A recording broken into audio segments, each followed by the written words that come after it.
Yes, we are live now. Hello friends, this is Himanshi and welcome to Let's Learn. Hopefully आप सभी बढ़िया होंगे, मस्त होंगे, जबरदस्त होंगे. सभी को गुड इवनिंग, नमस्कार, राम राम, सत श्री अकाल, अस्सलाम वालेकुम. What you feel connected with.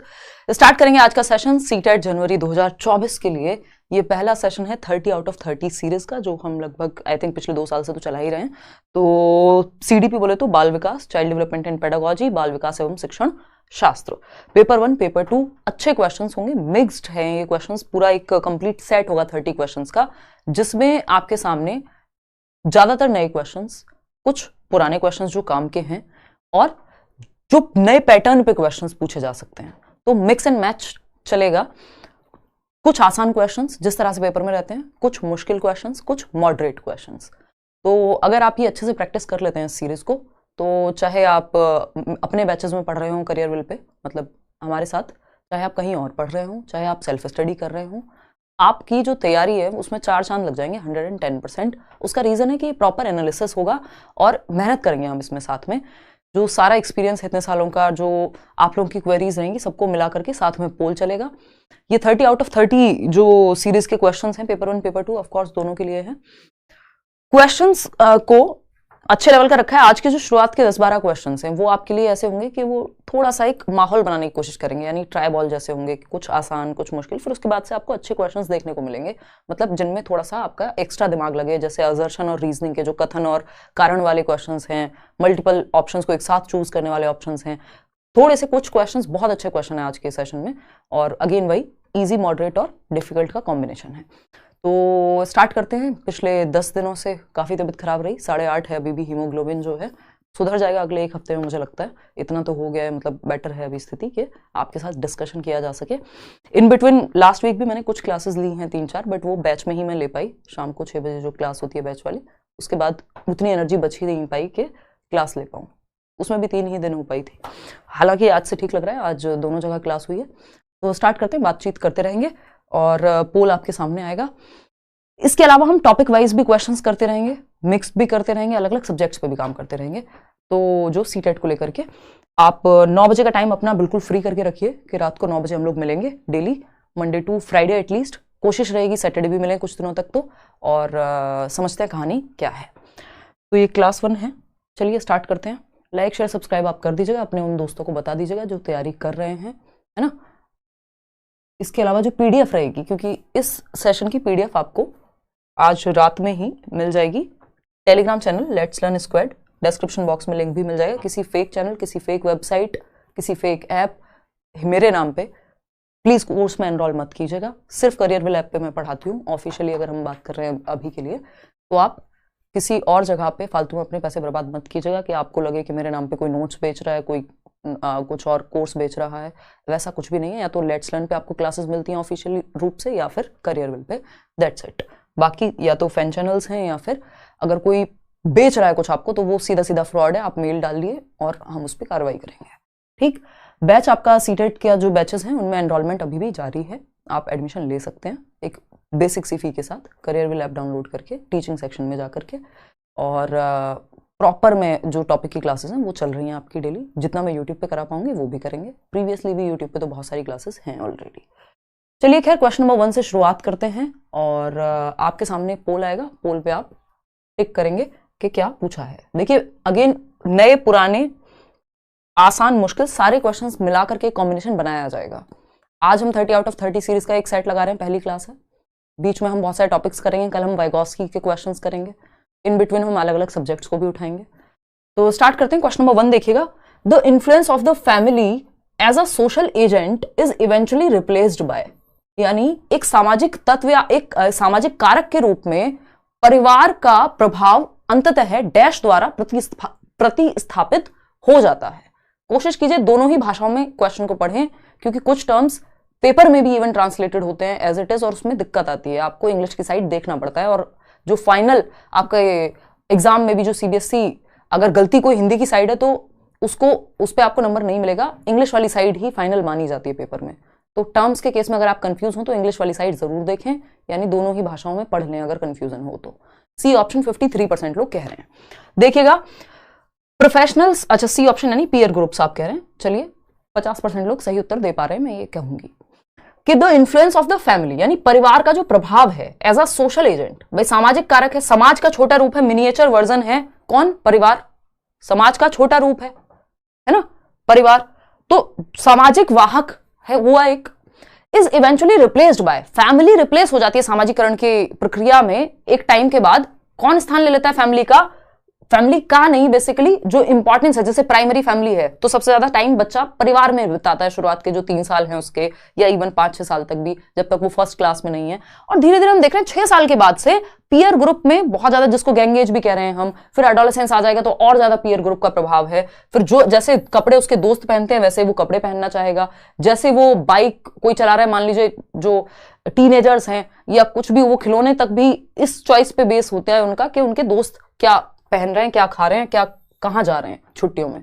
तो सहकर्मी समूह या सहपाठी समूह जो है वो रिप्लेस कर देता है परिवार का जो रोल है सामाजिकरण में। मतलब शुरुआत में हम समाज में कैसे रहते हैं ये तौर तरीके कहां से सीखते हैं, परिवार से सीखते हैं, कि कोई घर पे आए तो पानी पूछते हैं, नमस्ते करते हैं, व्हाटएवर, मम्मी पापा को नमस्ते करते हैं सुबह उठ के, या भगवान की पूजा करते हैं, या जो भी इबादत करते हैं जिसके यहाँ पे जो है। तो ये क्या हुआ, परिवार से सीख रहे हैं हम कि समाज में कैसे रहते हैं। लेकिन इवेंचुअली धीरे धीरे हम पे प्रभाव ज्यादा पड़ जाता है एक बच्चे पे एक समय के बाद, जैसे ही वो स्कूल जाना शुरू करता है अपने दोस्तों का, और एक समय तो ऐसा है जब पीक है वो चीज, एडोलेसेंस तक आते आते, तो पीयर ग्रुप से फिर हम सीखते हैं कि समाज में कैसे रहना है, क्या हमारे नियम कायदे कानून होंगे, तौर तरीके होंगे। तो ये सिंपल सा आंसर था। यहाँ पे प्रोफेशनल्स तो बहुत दूर की बात है, neighbours, none of the above, neighbours की तो आप कितनी सुनते हैं आपको भी पता होगा। तो peer group is the right answer over here. देख रहे हो क्वेश्चन को कैसे भी घुमा करके पूछा जा सकता है। आगे बढ़ेंगे, सी ऑप्शन सही था।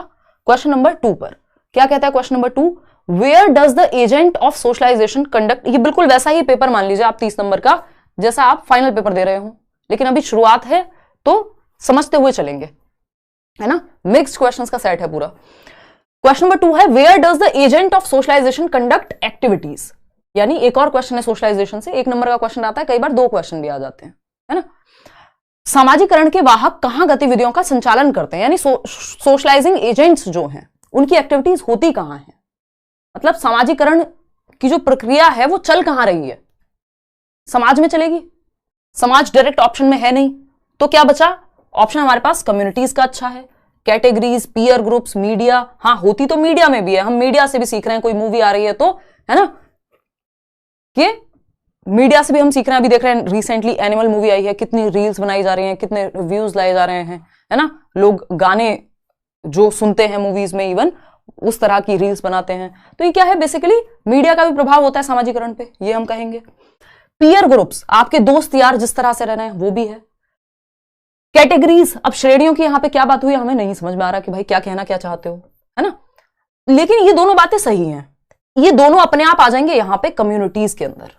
जो आपका पीयर ग्रुप है वो कम्युनिटी में भी तो इन्वॉल्व हो सकता है या नहीं, मीडिया कम्युनिटी से निकल के जा रहा है, तो बेटर ऑप्शन जो है हमारे पास वो समुदाय है, कि सामाजिकरण के वाहक जो गतिविधियों का संचालन है, जो एक्टिविटीज हैं समाज की, दिवाली मना रहे हैं, होली मना रहे हैं, न्यू ईयर सेलिब्रेट करेंगे, है ना, क्रिसमस सेलिब्रेट कर रहे हैं, ईद मना रहे हैं, कुछ और गुरु पूरब मना रहे हैं, तो ये क्या कम्युनिटीज में हो रही हैं ये सारी एक्टिविटीज। तो सामाजिकरण के जो वाहक हैं वो अपनी जो सोशल एजेंट्स हैं स्पेशली, वो क्या कर रहे हैं, कम्युनिटीज में अपनी एक्टिविटीज को इंप्लीमेंट कर रहे हैं एक तरह से, या संचालित कर रहे हैं मैं कहूं। आगे बढ़ेंगे क्वेश्चन नंबर 3 पर, देखते हैं क्या कहता है क्वेश्चन नंबर 3। अगेन मैंने कहा शुरुआत के 10-12 क्वेश्चन ऐसे होंगे, बस आपको लगेगा कि वार्म अप हो रहा है, उसके बाद आपको थोड़ा दिमाग ज्यादा लगाना पड़ेगा, जैसा कि पेपर में भी होता है, सारे क्वेश्चन ना आसान होते हैं ना मुश्किल होते हैं। देखिएगा क्वेश्चन नंबर 3 पढ़िए एक बार और जवाब दीजिएगा। क्वेश्चन नंबर 3 क्या कहता है, पढ़िए एक बार। A student shows the following signs in the classroom, एक बच्चा है, एक छात्र है जो निम्नलिखित लक्षण दिखाता है क्लासरूम में। पहला ऑप्शन है एंजाइटी अराउंड रीडिंग, ये क्वेश्चन पहले पूछा जा चुका है, यानी पढ़ने को लेकर चिंता, यानी उसको पढ़ने का जब हम मौका देते हैं तो उसको चिंता होने लगती है, हाथ पैर फूलने लगते हैं, घबराने लगता है। मूवी याद कीजिए तारे जमीन पर, ईशान अवस्थी, खड़ा किया गया उसको पढ़ने के लिए, हक्का बक्का हो गया एकदम, है ना।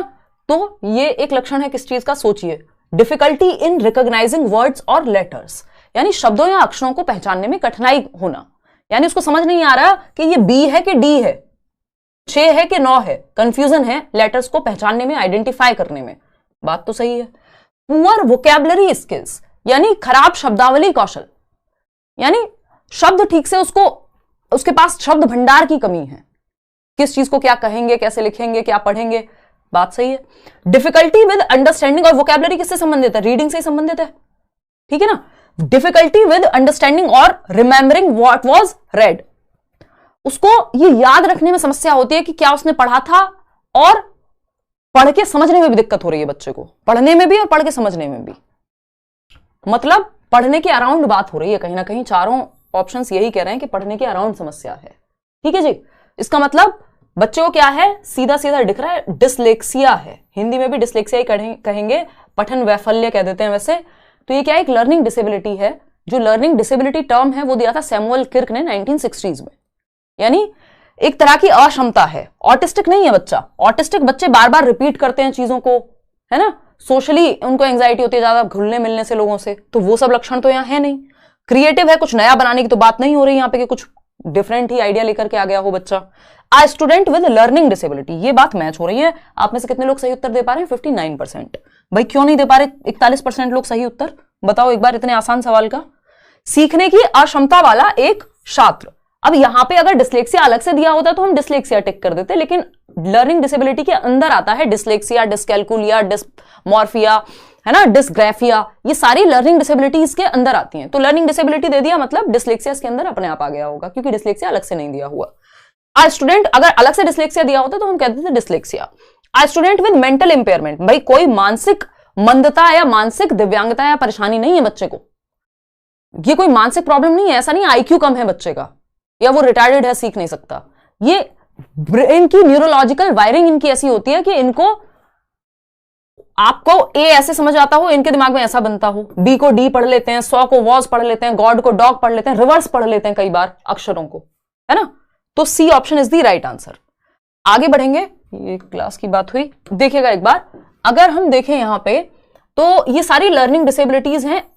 थोड़ा सा समय लगाइएगा, इसको रील की तरह मत लीजिएगा 30 सेकंड की या 1 मिनट की, कि बहुत जल्दी से स्पीड में कोई आपको करा दे। स्पीड आप बढ़ा सकते हैं बाद में चाहें, क्योंकि दिमाग में टिक नहीं पाएंगी चीजें। मैं तो जल्दी से पढ़ा के निकल जाऊंगी, आपको पता है मेरी स्पीड ठीक ठाक है ना।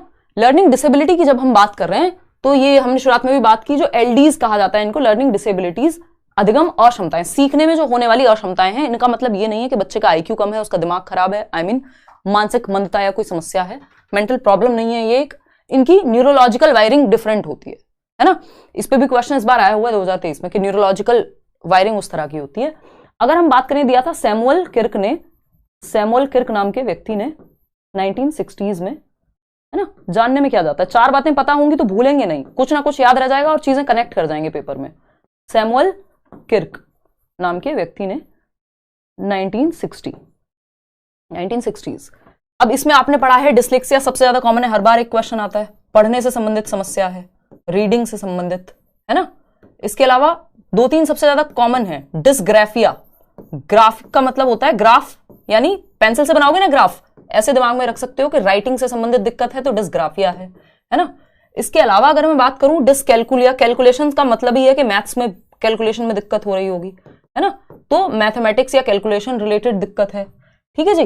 डिसफेजिया और होता है जो इंपॉर्टेंट है, डिसफेजिया मतलब लैंग्वेज को समझने में, भाषा को समझने में दिक्कत। तो ये 4 तो आप दिमाग में बार बार रेपिटेशन में बिठा लीजिए। समझने में दिक्कत, वीकनेस इतनी है कि हाथ में दर्द होने लगता है लिखते लिखते, जबकि देखिएगा, इतनी बात क्लियर है जी। कोई दिक्कत परेशानी दर्द समस्या यहां तक हो तो आप बता दीजिए, ईश्वर ने चाहा तो अब आपकी छुट्टी करेंगे नहीं हम, ठीक है ना। चलिए, भाषा समझने में दिक्कत, डिसफेजिया, हिंदी में भी इसको डिसफेजिया ही कहेंगे। डिसकैल्कुलिया, मैथमेटिक्स में बच्चा गुणा की जगह भाग, मतलब गड़बड़ हो जाती है उसकी कैलकुलेशन में। डिसग्राफिया है राइटिंग से संबंधित, डिसलेक्सिया है रीडिंग से संबंधित, हैं और भी, बट ये 4 सबसे ज्यादा महत्वपूर्ण है आपके एग्जाम की दृष्टि से। चलिए आगे बढ़ते हैं और नेक्स्ट क्वेश्चन पे मूव करेंगे और आप पोल में जवाब दीजिएगा। क्वेश्चन नंबर 4 देखिएगा एक बार, आसान सा सवाल है, थोड़ा सा पढ़ने में बड़ा लग सकता है, पेडागोजिकल सवाल थोड़े पढ़ने में बड़े होते ही हैं, बस पढ़ के समझ लिया आपकी हाफ बैटल वॉन है, ठीक है जी। लाइक शेयर करते रहना है, ऐसे नहीं कि 10,000 लोग देख रहे हैं, 1,500 लोग लाइक कर रहे हैं, एनर्जी तभी निकल करके आएगी, है ना। आज शाम वाली क्लास में भी मैं 6 बजे ये सोच रही थी, पता नहीं यार ले पाऊंगी या नहीं ले पाऊंगी। 15 मिनट पहले भी मैं सोच रही थी कि मैसेज डाल देती हूँ टीम को कैंसिल करने के लिए, कि बिल्कुल एनर्जी फील नहीं हो रही। आप खुद सोचिए 8.5 हीमोग्लोबिन पर कितनी एनर्जी फील हो रही होगी। तो लेकिन जैसे ही क्लास लेना शुरू किया थोड़ी सी हिम्मत करके, 15 मिनट बाद मैं ही भूल गई कि कोई दिक्कत है। देखिए एक बार, तो अगर हम बात करें क्वेश्चन नंबर 4 की, तो वही चीज यहां पे चाहिए। क्वेश्चन नंबर 4 है, a teacher can address needs of specially abled learners in an inclusive classroom. एक शिक्षक एक समावेशी कक्षा में विशेष आवश्यकताओं वाले शिक्षार्थियों को संबोधित कर सकता है। समावेशी कक्षा कौन सी है भाई? जहां हर तरह के बच्चे हैं, जहां वो बच्चा है जो गिफ्टेड भी है, यानी जिसका दिमाग बाकियों से तेज चलता है, जहां वो बच्चा है जो कुछ नया भी करना जानता है, जहां वो बच्चा है जिसको चलने में दिक्कत है, जहां वो बच्चा है जिसको सुनने में दिक्कत है, जहां वो बच्चा है जिसको कोई भी समस्या है, हर तरह का बच्चा आपका समावेशी कक्षा में होगा। इसीलिए इंक्लूसिव एजुकेशन कहते हैं, यानी एजुकेशन फॉर ऑल। तो स्पेशली एबल्ड बच्चा है, विशेष आवश्यकताओं वाला बच्चा है, उसको कैसे इंक्लूड करेंगे किसमें? इंक्लूसिव एजुकेशन में। ये बात हमें यहां पूछी है। देखिएगा, emphasising upon practice and drill and using paper pencil test. ये एकदम वाहियात तरीका है कि एक बच्चा जिसको विशेष आवश्यकता है, वो विशेष आवश्यकता देखने में दिक्कत हो सकती है, सुनने में दिक्कत हो सकती है, या फिर गिफ्टेड है तो भी उस केस में भी आपको स्पेशली उसके लिए कुछ एक्शंस लेने पड़ेंगे जो बाकी बच्चों से अलग होंगे। तो ये कह रहे हैं सिंपल पेपर पेंसिल। देखो, जहां ड्रिल दिख जाए ना, ये अपने आप में बहुत नेगेटिव है कि सिर्फ आप बार बार रट्टे लगवाने की बात कर रहे हो, है ना। प्रैक्टिस सुनने में अच्छा लगता है, बट बार बार रेपिटेशन हो रहा है सिर्फ, तो इसका मतलब ये सबकी नीड को फुलफिल नहीं कर पाएगा। Following uniform ways of instructing the students. देखिए, इंक्लूसिव एजुकेशन के कॉन्टेक्स्ट में यूनिफॉर्म वर्ड ही अपने आप में, यूनिफॉर्मिटी इतना नेगेटिव वर्ड है जिसकी हद नहीं है। यूनिफॉर्मिटी का मतलब होता है सबको समान निर्देश देना, जबकि आप सबको सेम डंडे से नहीं हाँक सकते। Don't beat everyone with the same stick, जो फ्री नोट्स दिए हुए हैं उसमें भी मैंने लिखा हुआ है, ठीक है ना। यूनिफॉर्म वेज, यूनिफॉर्म पहनने में अच्छी लगती है स्कूल में कि सब बच्चे एक जैसी यूनिफॉर्म पहन के आ रहे हैं, ताकि इस बात से फर्क ना पड़े कौन किस घर से आ रहा है, किस बैकग्राउंड से आ रहा है, किस जाति से, किस आर्थिक स्थिति से आ रहा है, सब सेम कपड़े पहनते हैं, यूनिफॉर्म है, अच्छी बात है। लेकिन यूनिफॉर्म वहीं तक सही है, पढ़ाने के तरीके में यूनिफॉर्मिटी खराब चीज है। सबको आप सेम मेथड से नहीं पढ़ा सकते, वहां डिफरेंशिएटेड इंस्ट्रक्शन होनी चाहिए, मल्टीपल वेज होने चाहिए पढ़ाने के, अलग अलग तरीके अपनाने हैं आपको। तो यूनिफॉर्म वेज का मतलब हो गया सबको एक ही तरीके से, एक ही मेथड से पढ़ा दो, जबकि आपको डिफरेंट बच्चों, क्योंकि बच्चे अलग होंगे क्लास में, उनका इंटरेस्ट अलग होगा, तरीके अलग होंगे, किसी को देख के अच्छे से समझ में आता है, किसी को सुन के अच्छे से समझ में आता है, किसी को एक्टिविटी करके अच्छे से समझ में आता है, ठीक है ना। तो ऐसा नहीं है कि हम सिर्फ यूनिफॉर्म वेज यानी एक सिंगल तरीके से, सेम तरीके से सबको पढ़ा दें, ये गलत होगा। सी ऑप्शन है, giving a lot of written homework and stressing on copying of answers from other bright students. के जो ब्राइट बच्चे हैं, जो जिनके नंबर ज्यादा आ रहे हैं, उनके आंसर्स कॉपी कर लो बस। तो रटंत विद्या चलंत नहीं, यहां पे हमको कॉपी नहीं कराना है। बच्चा जहां एक्टिव है वो ऑप्शन बेस्ट है। Developing specific learning objectives based on an analysis of each students learning strengths and weaknesses. भाई, स्पेशल नीड वाला यदि बच्चा है, किसी को सुनने में दिक्कत है, बोलने में दिक्कत है, समझने में दिक्कत है, what ever the need is, जो भी स्पेशल नीड है बच्चे की, उसको आप आइडेंटिफाई करेंगे, पहचानेंगे कि उसकी नीड क्या है, उसकी स्ट्रेंथ्स कुछ ना कुछ जरूर होंगी। हर बच्चे की अपनी एक स्ट्रेंथ होती है, यूनिक है हर बच्चा। उसकी स्ट्रेंथ को पहचानेंगे, वो किस क्षेत्र में अच्छा कर सकता है। अगर सुनने में दिक्कत है तो आप उसको दूसरे तरीके से सिखाएंगे, देखने में दिक्कत है तो दूसरे तरीके से सिखाएंगे। तो हर बच्चे की अपनी स्ट्रेंथ और वीकनेस होगी, तो उस पर ध्यान देके उसके लिए स्पेसिफिक ऑब्जेक्टिव यानी विशिष्ट उद्देश्य बनाएंगे कि वो बच्चा किस तरफ अच्छा कर सकता है। ये हुआ इंक्लूसिव एजुकेशन के हर बच्चे को आपने शामिल कर लिया। D option is the right answer. कितने लोग सही दे रहे हैं? 84%। चलिए, बहुत बढ़िया।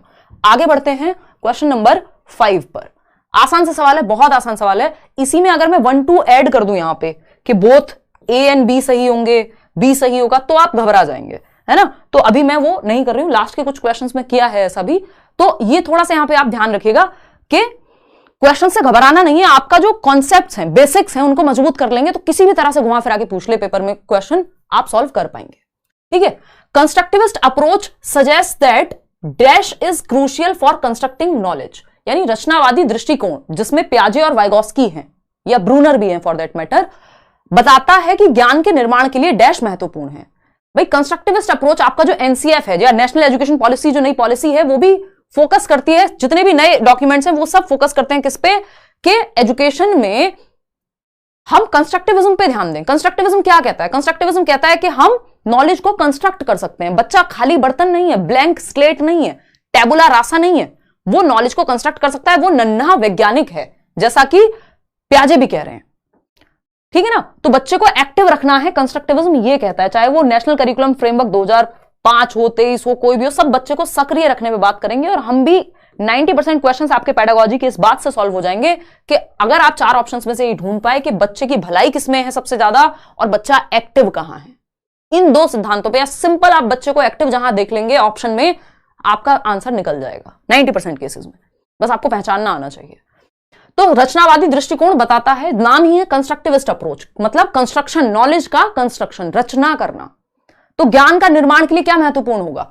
Prior knowledge of the learner, यानी शिक्षार्थी का पूर्व ज्ञान, जो प्रीवियस नॉलेज बच्चा लेकर के आया है वो, या फिर कंडीशनिंग होती है आदत डलवाना, 2 एकम 2, 2 दूनी 4। अब आपके इतने दिमाग में बैठ गई है वो चीज कि कंडीशनिंग के लेवल पे चली गई है कि आपसे कोई नींद में पूछे 2 तिया कितने होते हैं तो आप बताएंगे 6, 2 3 जा 6, ठीक है ना। तो ये तो तरीका सही नहीं है, रटंत विद्या हो गई, ये तो रोट लर्निंग एक तरह से, है ना। और रटंत विद्या नहीं चाहिए हमको, एक्टिव चाहिए बच्चा, चाइल्ड सेंटर्ड एजुकेशन चाहिए, जहां बच्चा सेंटर में। पनिशमेंट हम बिल्कुल आज की डेट में अलाउ ही नहीं करते, राइट टू एजुकेशन एक्ट ने मना किया हुआ है, शिक्षा का अधिकार अधिनियम 2009 में कॉर्पोरल पनिशमेंट, बच्चे को आंख दिखाना, मुर्गा मुर्गी बनाना, डंडे से बात करना, ये सब मना ही है। रोट मेमोराइजेशन, रटना तो किसी भी केस में लागू होता ही नहीं है। तो prior knowledge of the learner, रचनावादी दृष्टिकोण कहेगा कि अगर ज्ञान का निर्माण करना है तो बच्चे के पूर्व ज्ञान पे, नींव क्या है, नींव के ऊपर ही इमारत बनाई जाती है ना। अगर आपने घर में कभी बिल्डिंग बनते हुए देखी होगी, पहले नींव भरी जाती है किसी भी बिल्डिंग की, है ना, वो नींव भरी जाएगी, उसके ऊपर आपका फिर बिल्डिंग बनेगी, दीवारें खड़ी होंगी। तो उसी तरह से बच्चे की नॉलेज की दीवारें खड़ी करने के लिए आपको पहले उसकी नींव से कनेक्ट करना पड़ेगा, यानी जो वो पहले से जानता है, जो उसका पूर्व ज्ञान है, जो वो घर से लेके आया है। क्योंकि बच्चा दुनिया में रहता है, खाली बर्तन नहीं है, स्कूल आने से पहले भी वो एक दुनिया देख रहा है, कुछ ना कुछ उसके दिमाग में होगा। तो उसकी प्रीवियस नॉलेज से, उसके पूर्व ज्ञान से जोड़ना है। आप जब लेसन प्लानिंग भी करते हैं, जब आप लेसन प्लानिंग भी करते हैं, जो पाठ योजना बनाते हैं अपने बीएड में, डीएलएड में, बीटीसी में, वहां पे भी आप क्वेश्चंस पूछते हैं to test the previous knowledge of the learner. 3 questions पूछते हैं, 4 क्वेश्चन पूछते हैं, जो भी, कि हम प्रीवियस नॉलेज टेस्ट कर रहे हैं, पूर्व ज्ञान टेस्ट कर रहे हैं। उसके बाद आप चैप्टर पढ़ाते हैं, ताकि आपको पता चले कि आज आप बादल के बारे में या बारिश के बारे में पढ़ाने वाले हैं, तो बच्चों को कितना पता है उस चीज के बारे में, और उससे कनेक्ट करते हैं। तो जो बच्चा पहले से जानता है उसके ऊपर बिल्डिंग बनाई जाती है, नींव के ऊपर। तो प्रीवियस नॉलेज या प्रायर नॉलेज, जो पूर्व ज्ञान है, उससे कनेक्ट करके आप नॉलेज का कंस्ट्रक्शन कराते हैं फर्दर। क्वेश्चन नंबर 6 देखिएगा। देखिए, इन्हीं बातों को घुमा फिरा के पूछा जा सकता है, आपको भी आसान लगेंगी कई चीजें, है ना। उसका रीजन ये है कि जैसे ही आपसे कान इधर से ना पकड़ के नीचे से पकड़ लेगा या उल्टा पकड़ लेगा, आप घबरा जाएंगे। इसलिए बेसिक्स का स्ट्रांग होना बहुत जरूरी है। ये बातें एग्जाम हॉल में जाकर के याद आती हैं लोगों को। विकास बहुत बढ़िया। Children construct naive theories about various phenomenon. एक भी टॉपिक ऐसा नहीं मिलेगा जो फालतू में करा रही होंगी मैं आपको, इररेलेवेंट क्वेश्चन नहीं मिलेगा।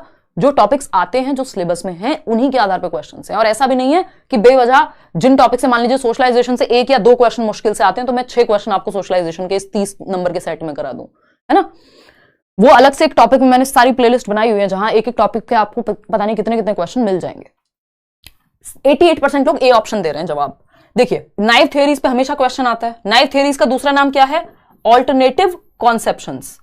ऑल्टरनेटिव कॉन्सेप्शंस, है ना, ऑल्टरनेटिव कॉन्सेप्शंस, वैकल्पिक अवधारणाएं कह देते हैं हम इसको। क्या कह देते हैं भाई? वैकल्पिक अवधारणाएं कह देते हैं। तो देखते हैं, children construct naive theories about various phenomenon, in this background a teacher should. बच्चे विभिन्न घटनाओं के बारे में सहजानुभूत सिद्धांत, या कई बार इसको अनुभवहीन सिद्धांत भी कह देते हैं, क्रिएट कर लेते हैं या गढ़ते हैं।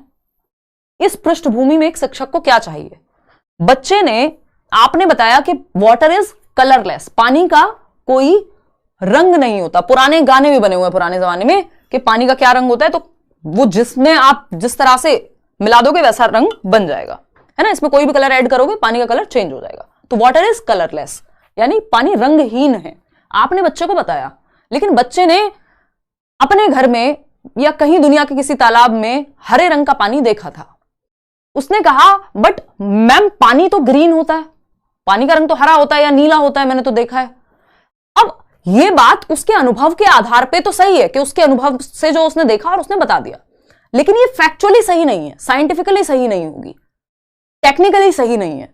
तो ये इस तरह के बहुत सारे कॉन्सेप्ट्स बच्चे बना लेते हैं अपने अनुभव के आधार पे, जो फैक्चुअली सही नहीं होते, तथ्यात्मक रूप से सही नहीं होते, लेकिन वो उनके अनुभव के आधार पे बने हैं। तो आप उनको ये नहीं कहते कि डांटने लग जाए, अरे नहीं तुम्हें तो कुछ पता ही नहीं है, ये नहीं कहना, है ना। आप क्या कह रहे हैं? ये ऑल्टरनेटिव कॉन्सेप्शन, इनको रॉन्ग कॉन्सेप्शंस भी नहीं कहते, हम पहले कहा करते थे। इनको गलत अवधारणाएं नहीं कह करके हम वैकल्पिक अवधारणाएं कहते हैं, कि बच्चे की वैकल्पिक अवधारणाएं जो उसने अपने अनुभव के आधार पे क्रिएट की है ना। कोई बच्चा अगर ये सोचता है कि दूध तो मदर डेयरी से आता है, क्योंकि उसका अनुभव नहीं रहा होगा भैंस या गाय से निकलते हुए देखने का, तो आप ये नहीं कहेंगे अरे तुम तो पागल हो, तुम्हें तो कुछ पता नहीं है। वो उसकी ऑल्टरनेटिव कॉन्सेप्शन है, वो उसकी नाइव थियरी है। नाइव थियरी क्या होती है? जो हम क्या कहेंगे, एक सहज रूप से बना लेते हैं अपने अनुभव के आधार पे, या बचपने में बना लेते हैं। एक तरह से आप ये भी कह सकते हो कि भाई कुछ लोग होते हैं मतलब उन्हें दीन दुनिया का पता ही नहीं। कई बार हम कहते हैं ना, बहुत ज्यादा मान लीजिए कोई इनोसेंट है, हम कहें अरे बड़ा नाइव है यार, इसको पता ही नहीं है दुनिया कितना छल है दुनिया में। तो मतलब एक वो बचपन में या जो अपने अनुभव के आधार पे बहुत इनिशियली, जिनमें बहुत ज्यादा दिमाग शायद उस तरह से नहीं लगाया गया, तो इनको हम सही मानते हैं। क्यों? क्योंकि बच्चा अपने अनुभव के आधार पे एटलीस्ट खुद को प्रदर्शित तो कर रहा है, अपने आप को व्यक्त तो कर रहा है, ठीक है ना। In this background our teacher should challenge these conceptions of the children through dialogue. बच्चे की इस धारणा को, इन अवधारणाओं को संवाद के माध्यम से चुनौती दे, डिसमिस कर दे, यानी बच्चों के इन विचारों को खारिज ही कर दे कि जाओ भागो यहां से, ये नहीं करना। इग्नोर कर दे तो फिर सही कैसे होगा भाई? अगर इग्नोर कर दिया तो बच्चा जिंदगी भर यही सोचता रहेगा पानी तो नीले रंग का होता है, ठीक है ना। scold the children for having these ideas that interfere with her teaching, कि बच्चों के ऐसे विचारों के लिए उनको डांटेंगे, अरे पता तो कुछ है नहीं, ये नहीं करना। इग्नोर करना, डांटना या डिसमिस कर देना, ये सॉल्यूशन नहीं होगा। सॉल्यूशन क्या होगा? डिस्कशन। अब ये पहला वर्ड पढ़ के हमें ऐसा लगता है कि यार चैलेंज क्यों कर रहे हैं हम, लेकिन आपके पास कोई और ऑप्शन नहीं है। आपको इसका मीनिंग समझना है कि सेंस क्या बना रही है ये बात। तो सबसे बेटर ऑप्शन यहां पे यही है, जहां बच्चा भी एक्टिव होगा, कि बच्चे की इन अवधारणाओं को संवाद के माध्यम से चुनौती दें। सॉरी, मतलब कि हम डिस्कशन करेंगे कि क्या ये बात सही है या नहीं है, तथ्यों पे बात करेंगे, 4 बच्चे और अपने अपने अनुभव बताएंगे, तब हम सही कंक्लूजन तक पहुंच पाएंगे। तो डायलॉग के द्वारा बच्चा एक्टिव भी है, इसमें पार्टिसिपेशन भी होगा, और क्योंकि वो कॉन्सेप्ट गड़बड़ है तो इसमें चैलेंज का मतलब है आप डिस्कशन कर रहे हैं जिससे वो सही बात तक पहुंच पाएगा। तो इसको नेगेटिवली नहीं लेना है, सेंस निकालना है पढ़ करके। क्वेश्चन नंबर 7 देखिएगा। क्वेश्चन धीरे धीरे आपके सोचने के लिए मजबूर करते जाएंगे।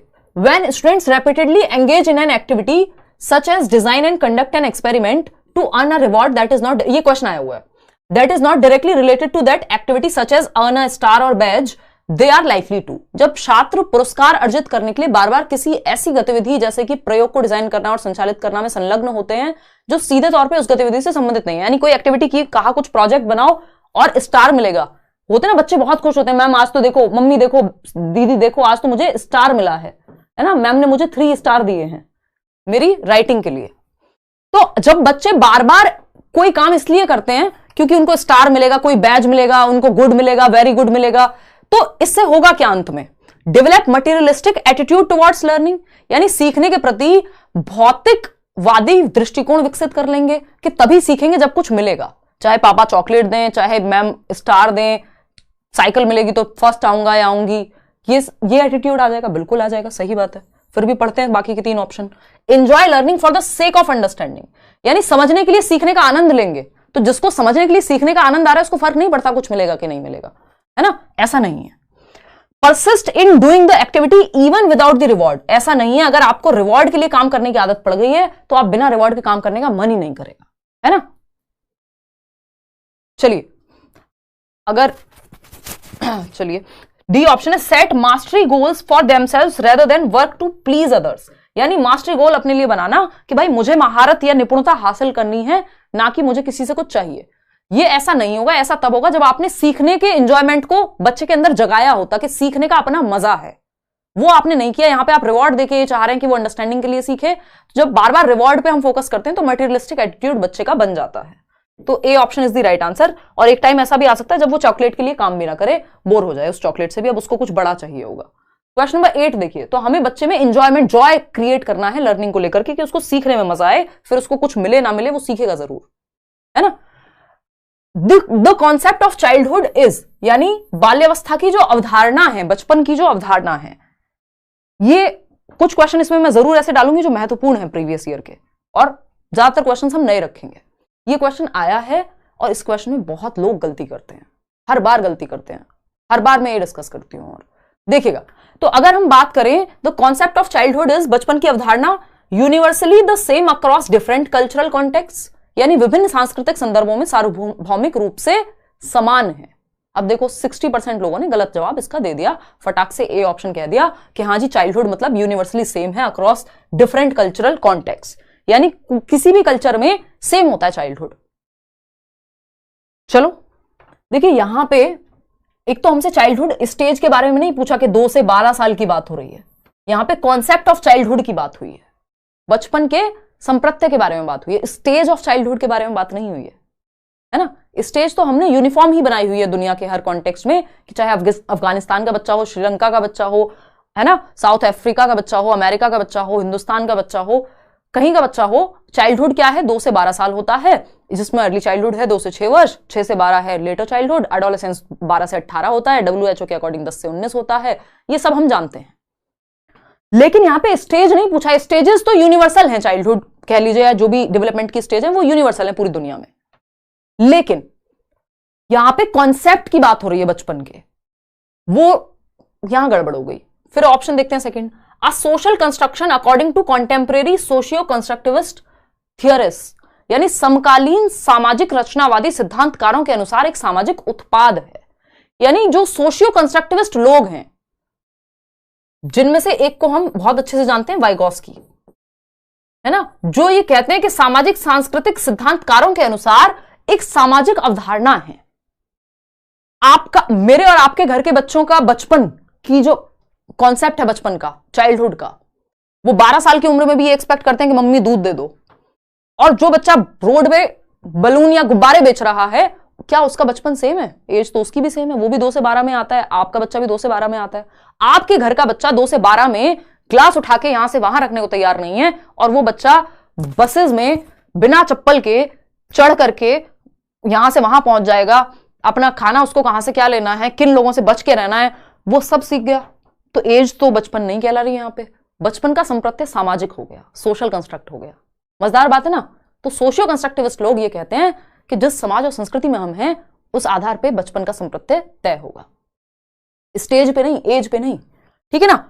तो समकालीन सामाजिक, जो आज के समय के सामाजिक रचनावादी हैं, यानी वाइगॉस्की की अगर हम बात करें, या जो भी सोशियो कंस्ट्रक्टिविस्ट, जो ये मानते हैं कि समाज और संस्कृति के द्वारा ज्ञान का निर्माण होता है, उनके अकॉर्डिंग एक सोशल कंस्ट्रक्शन है, सामाजिक अवधारणा है जो समाज ने बनाई है कि बचपन ये है और जवानी ये है और फलाना ये है, ठीक। That children are born evil and have to be civilised, ऐसा कोई नहीं कह रहा है यहाँ पे, ये पुरानी बातें थी, ये बच्चे बुरे पैदा होते हैं, उनको ठीक करना होता है। That children begin with nothing at all and their characteristics are shaped entirely by environment, ये बिहेवियरिस्टिक बात है, व्यवहारवादी तत्व है। टेबुला रासा, जैसे कि जॉन लॉक ने कहा था कि बच्चा क्या है, खाली बर्तन है, खाली तख्ती है, उसमें भरना है ज्ञान, जबकि ऐसा नहीं है, बच्चे ज्ञान के एक्टिव कंस्ट्रक्टर हैं, सक्रिय निर्माता हैं, ठीक है ना। Universally the same across different cultural context, culture का फर्क पड़ता है बचपन पे भी, और यहां पे स्टेज की बात नहीं हो रही, स्टेज सेम है यूनिवर्सली, कॉन्सेप्ट डिफरेंट है। तो B option is the right answer.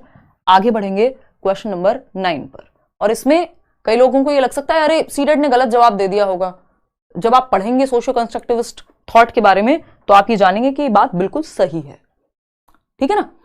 Question number 9 देखिए, अब क्वेश्चन धीरे धीरे बनते जाएंगे अच्छे। The relationship between cognition and emotions is, अनुभूति और भावनाओं के बीच संबंध, या अनुभूति नहीं कहेंगे, इसको संज्ञान कहेंगे, ट्रांसलेशन की गड़बड़ है, संज्ञान और संवेग के बीच अंतर, भावनाएं भी लिख सकते हैं बट ज्यादा टेक्निकल भाषा इसकी, संज्ञान एवं संवेग के बीच संबंध है। क्या है भाई ये रिश्ता, क्या कहलाता है, बताओ फटाफट से।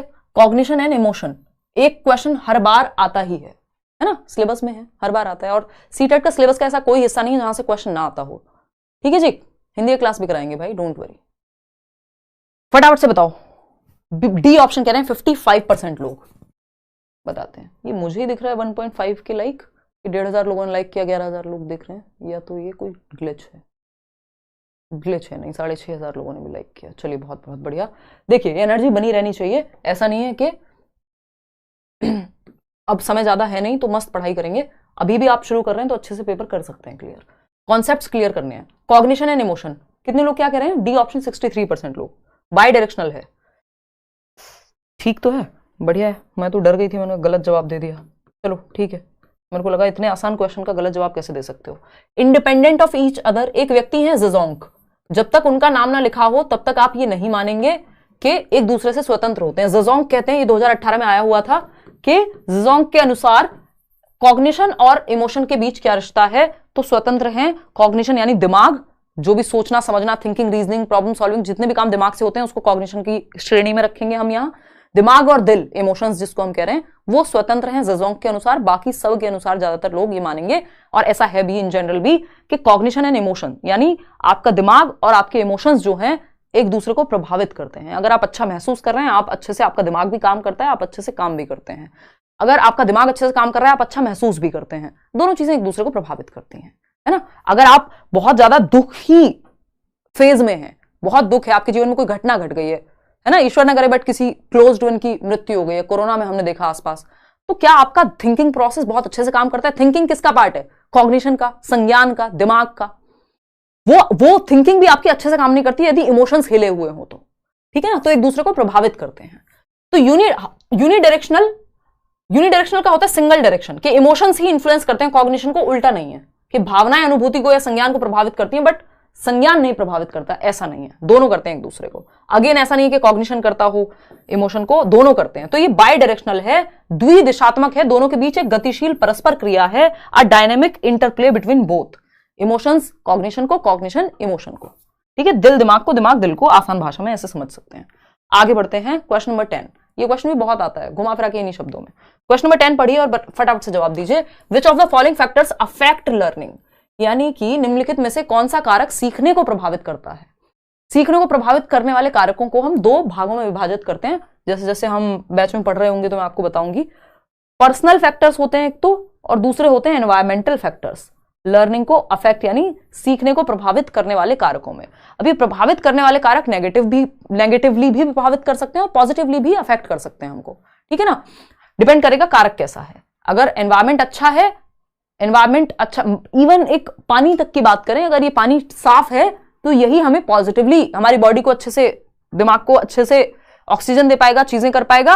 और यही पानी अगर खराब है तो ये हमें नेगेटिवली भी अफेक्ट कर देगा, 4 बीमारियां हो जाएंगी। इसी तरह से हर एक फैक्टर का यही हाल है कि वो पॉजिटिवली नेगेटिवली दोनों से कर सकता है, डिपेंड करेगा आपको कैसा मिला है वो फैक्टर।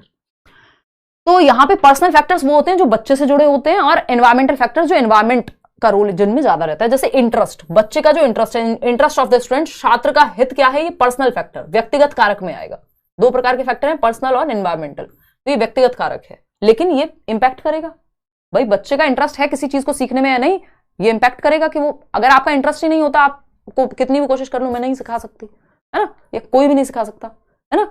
वो कहा जाता है ना, हिंदी में कहावत है, भैंस के आगे कितनी भी बीन बजाओ कोई फर्क नहीं पड़ेगा। मतलब इंटरेस्ट नहीं है या वो उस चीज में, मतलब वो अलग ही कहानी है, लेकिन बस समझने में, आपको समझ में आ गया होगा। Emotional health of the student, बच्चे की इमोशनल हेल्थ, ये भी बच्चे से जुड़ा हुआ कारक है। तो अगर आपकी हेल्थ ठीक नहीं है तो क्या आप सीख पाएंगे? दिक्कत होगी आपको, है ना। अगर बहुत जिद है तो सीख लेंगे, लेकिन दिक्कत तो होगी, तो ये भी प्रभावित करेगी। अच्छी हेल्थ है तो अच्छे से सीखेगा बच्चा, इंटरेस्ट अच्छा है तो अच्छे से सीखेगा, कम है तो कम सीखेगा। पेडागोजिकल स्ट्रेटेजीज, ये एनवायरमेंटल कारक है। पेडागोजिकल स्ट्रेटेजीज, पेडागोजी क्या होती है? साइंस ऑफ टीचिंग या science of art of teaching भी कह सकते हो आप इसको, दोनों ही कहते हैं, साइंस या आर्ट ऑफ टीचिंग की शैक्षणिक रणनीतियां, आपका करिकुलम कैसा है, आपके टीचर के मेथड्स कैसे हैं पढ़ाने के। तो एक टीचर का आपको फटाफट समझ में आ जाता है। कितने लोग हमें मिलते हैं, आज भी बैच में कई लर्नर्स कह रहे थे कि पेडागोजी अब समझ में आनी शुरू हुई है, आज तक सिर्फ नाम सुना था, आपका अब मजा आ रहा है पढ़ने में। तो ये बातें कहां से आती हैं? शायद पेडागोजिकल, ये मैंने थोड़ी बनाई है पियाजे की थियरी, या मैं थोड़ी ना लेकर के आई हूं, पहले से एग्जिस्ट करता था पूरा सिलेबस, लेकिन वो मेरे वेज हो सकते हैं जो आपको टीचिंग स्किल्स पसंद आती हैं, है ना। तो ये क्या हुआ? Pedagogical strategies. तो कुछ ऐसे भी होंगे जिनको ना भी समझ आती हूँ, भाई किसी को किसी और टीचर समझ में आता हो। तो ये क्या, पेडागोजिकल स्ट्रेटजीज का भी प्रभाव पड़ता है कि आपके टीचर, अगर हमें अच्छा टीचर मिल जाए, आपने देखा होगा स्कूल में भी, मेरे को याद है अच्छे से, 8th तक मेरी साइंस बहुत अच्छी हुआ करती थी, और 9th में हमारी टीचर चेंज हुई, सिर्फ उन्हीं पे मैं नहीं डाल रही हूँ, उसमें मेरा भी रोल रहा होगा, लेकिन जो इंटरेस्ट था, अगर अच्छा टीचर मिल जाए तो बुरे से बुरे सब्जेक्ट में मजा आ जाता है, जो हमें लगता है सो कॉल्ड के बुरा सब्जेक्ट है, ठीक है ना। तो पेडागोजिकल स्ट्रेटजीज भी इंपॉर्टेंट है। Social and cultural context of the student, बच्चा किस समाज और संस्कृति से आ रहा है, वो भी इंपॉर्टेंट है। अगर बच्चा सुबह रोज, उसको पढ़ने के लिए इतनी लड़ाइयां करनी पड़ती हैं, घर वाले भेजते नहीं है, कहते हैं तुम तो लड़की हो, क्या करोगी पढ़ के, या सुबह घर में झाड़ू पोंछा सारे काम तुम करके जाओगी और तब पढ़ो। तो अगर मतलब किस समाज, किस संस्कृति, किस स्ट्रेटा से आ रहा है, ये सारी चीजें प्रभावित करती हैं, ये भी एनवायरमेंटल फैक्टर का हिस्सा हुआ। तो ये 4 ऑप्शंस थे, मैंने आपको 2 बता दिया, 2 पर्सनल फैक्टर का है और 2 एनवायरमेंटल फैक्टर का है। जरूरी नहीं है सेम क्वेश्चन उठ के आ जाएगा, बट आपको पता होगा कि पर्सनल फैक्टर कौन सा होता है, एनवायरमेंटल कौन सा होता है। तो ये चारों बातें सही है, डी ऑप्शन, और आप में से 86% लोग सही जवाब दे रहे हैं। चारों ही चीजें बच्चे के लर्निंग को, उसके सीखने को प्रभावित करेंगे, चाहे वो नेगेटिवली करें चाहे पॉजिटिवली करें। अच्छे फैक्टर होंगे तो अच्छे से करेंगे, नेगेटिव होंगे तो नेगेटिवली करेंगे। अच्छी टीचिंग स्ट्रेटजीज या पेडागोजिकल स्ट्रेटजीज होंगी तो बच्चा अच्छा सीखेगा, खराब होंगी तो खराब सीखेगा। दोनों तरह से प्रभावित कर सकते हैं। क्वेश्चन नंबर 11 देखिएगा, dash are an important aspect of the process of meaningful construction of knowledge. आसान सवाल है। डैश ज्ञान के सार्थक निर्माण की प्रक्रिया का एक महत्वपूर्ण पहलू है। कंस्ट्रक्टिविज्म से खूब क्वेश्चन आते हैं क्योंकि पियाजे, वाइगोत्स्की और कंस्ट्रक्टिविज्म ये तीनों जुड़े हुए हैं आपस में। ठीक है जी। तो अगर हम बात करें 74% लोग सही उत्तर दे रहे हैं, फटाफट से आगे बढ़ते हैं। Social interactions are an important aspect of the process of meaningful construction, यानी सार्थक निर्माण या हम ये कहेंगे मीनिंग मेकिंग। मीनिंगफुल कंस्ट्रक्शन मतलब वो ज्ञान जो हमें समझ में आए, जो कोई मीनिंग हो, जिसका हमारे लिए सार्थक हो, वो सोशल इंटरेक्शन से। जैसे मैं और आप मिलकर के अभी डिस्कशन कर रहे हैं तो ये भी एक सोशल इंटरेक्शन का पार्ट हो गया। 4 बच्चे ग्रुप में मिलकर के डिस्कशन कर रहे हैं, सामाजिक अंतःक्रिया या अन्योन्य क्रिया। आप कहीं एक फील्ड विजिट पे गए, वहां बच्चे जाकर के देख रहे हैं, साइंस म्यूजियम में लोग बता रहे हैं, बात कर रहे हैं, चीजें जान रहे हैं, तो वो बेहतर तरीके से मीनिंगफुल लर्निंग होती है, रटना नहीं होता वो। Otherwise drill and repetitive recall तो रटन विद्या है कि आपको किसी का नंबर याद करना है, आप रट्टे लगाए जा रहे हैं। रिवॉर्ड एंड पनिशमेंट में डर और लालच से काम होता है, ये भी अच्छा नहीं है। स्टिमुलस रिस्पॉन्स है कि तुमको ये मिलेगा इसलिए ये कर लो, तो ये काम के नहीं है। सोशल इंटरेक्शन, बच्चा एक्टिव रहेगा इसमें। बाकी तीनों में बच्चा एक्टिव नहीं है, वो रट्टे लगाता हुआ मिलेगा। क्वेश्चन नंबर 12 देखिए फटाफट से। अच्छा सवाल है, ध्यान से पढ़िएगा, इसमें गड़बड़ आप लोग करेंगे। मैंने कहा था शुरू के जो 10-12 सवाल हैं उसके बाद फिर आपको थोड़ा सा ध्यान से क्वेश्चंस करने हैं। वार्म अप आज के लिए इनफ हो गया, अब थोड़ा दिमाग लगाना पड़ेगा। फटाफट से सवाल करो, थोड़ा सा पानी पी लिया जाए। माय फर्स्ट लाइव क्लास, बहुत बढ़िया वेलकम है जी आपका। लेट्स लर्न पे शाम को 9 बजे डेली मिल रहे हैं, एटलीस्ट मंडे टू सैटरडे।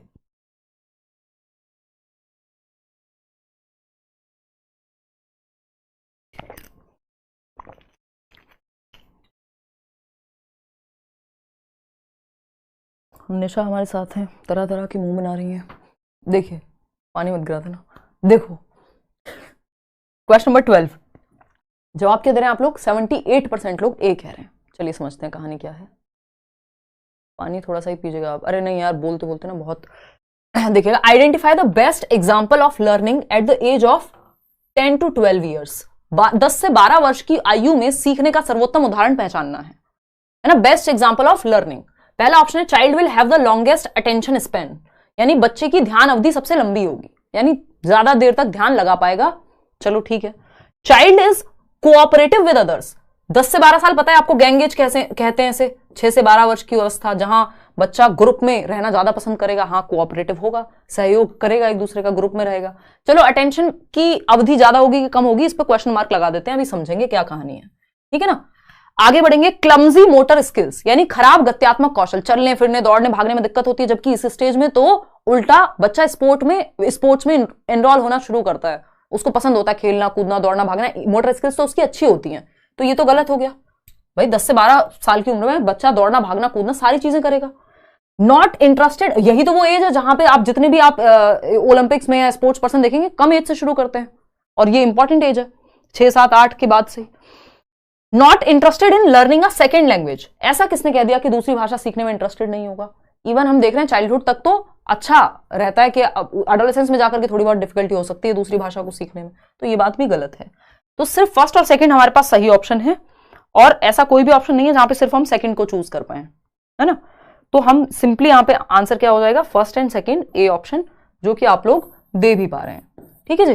तो अगर हम बात करें यहां पे child will have the longest attention span, भाई सहयोग वाली बात तो आपको समझ में आ गई होगी कि गैंग एज है जिसको हम समूह अवस्था कहते हैं। यहां पे लॉन्गेस्ट अटेंशन स्पैन का क्या खेल है कि बच्चे की ध्यान अवधि सबसे लंबी होगी। इसका मतलब यहां पे यह है कि आज तक की एज में 10-12 साल से पहले जितनी भी रही होगी उस एज में 10-12 साल में पीक होगी, बाकी अगर 10 साल से पहले देखें तो इससे कम रही होगी जितनी 10-12 साल की उम्र में। ऐसा नहीं है कि इसके बाद नहीं बढ़ेगी, लॉन्गेस्ट अटेंशन स्पैन खत्म हो जाएगा, धीरे धीरे बढ़ के अभी इस टाइम पे 20 से 25 मिनट होता है आई थिंक, और बाद में जाकर के वो 35 से 42-48 मिनट तक भी जाता है। आप देखते हैं पीरियड्स जो है बड़ी क्लासेस के वो 40-40 मिनट के होते हैं। तो ऐसा नहीं है कि अब खत्म हो जाएगी बढ़नी जो अटेंशन स्पैन है, ध्यान लगाने की अवधि है, बट एक 6 साल के बच्चे से तो ज्यादा ही होगी ना अटेंशन स्पैन एक 10 साल के बच्चे की, तो उस सेंस में ये बात कही गई है। तो इसलिए ए ऑप्शन सही है, पहली और दूसरी दोनों बातें सही है, थर्ड और फोर्थ गलत है। एक और क्वेश्चन आपके सामने, फटाफट से जवाब दीजिएगा, आसान सवाल है तो। Eight which stage of development an individual faces the problem of vocational adjustment, या फिर मैं यहां लिख दूं वोकेशनल एंग्जाइटी। मतलब क्या हुआ, विकास के किस चरण में व्यक्ति को व्यावसायिक समायोजन की समस्या का सामना करना पड़ता है या व्यावसायिक दुश्चिंता सताती है, बताइएगा।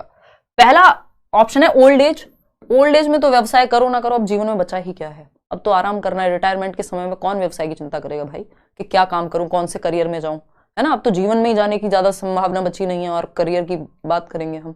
हालांकि आज के समय में चीजें बदल रही हैं, लोग कभी भी कुछ भी करते हैं, बट जनरली वोकेशनल एडजस्टमेंट मतलब हमें किस तरफ जाना है ये आप ओल्ड एज में थोड़ी सोचते हैं। अब ये मत कह देना हर एज में कभी भी सोच सकते हैं, फिलोसॉफिकल नहीं होना है, डेवलपमेंट के कॉन्टेक्स्ट में समझना है। एडोलेसेंस की अगर हम बात कर रहे हैं यानी 12 से 18 वर्ष, ये आपके 60 साल प्लस की बात हो रही है ओल्ड एज, ठीक। चाइल्डहुड 2 से 12 वर्ष, कौन सा 2 से 12 वर्ष का बच्चा पहले वोकेशन की सोचेगा भाई, है मतलब सोचना नहीं चाहिए कायदे में, स्कूल में एक्टिविटीज में इन सब में ज्यादा इन्वॉल्व रहेगा। वोकेशन मेन मुद्दा नहीं रहता कि क्या करोगे अब आगे। करियर काउंसलिंग भी आप देखते हैं 11th 12th में जो है जनरली देखने को मिलती है ज्यादातर।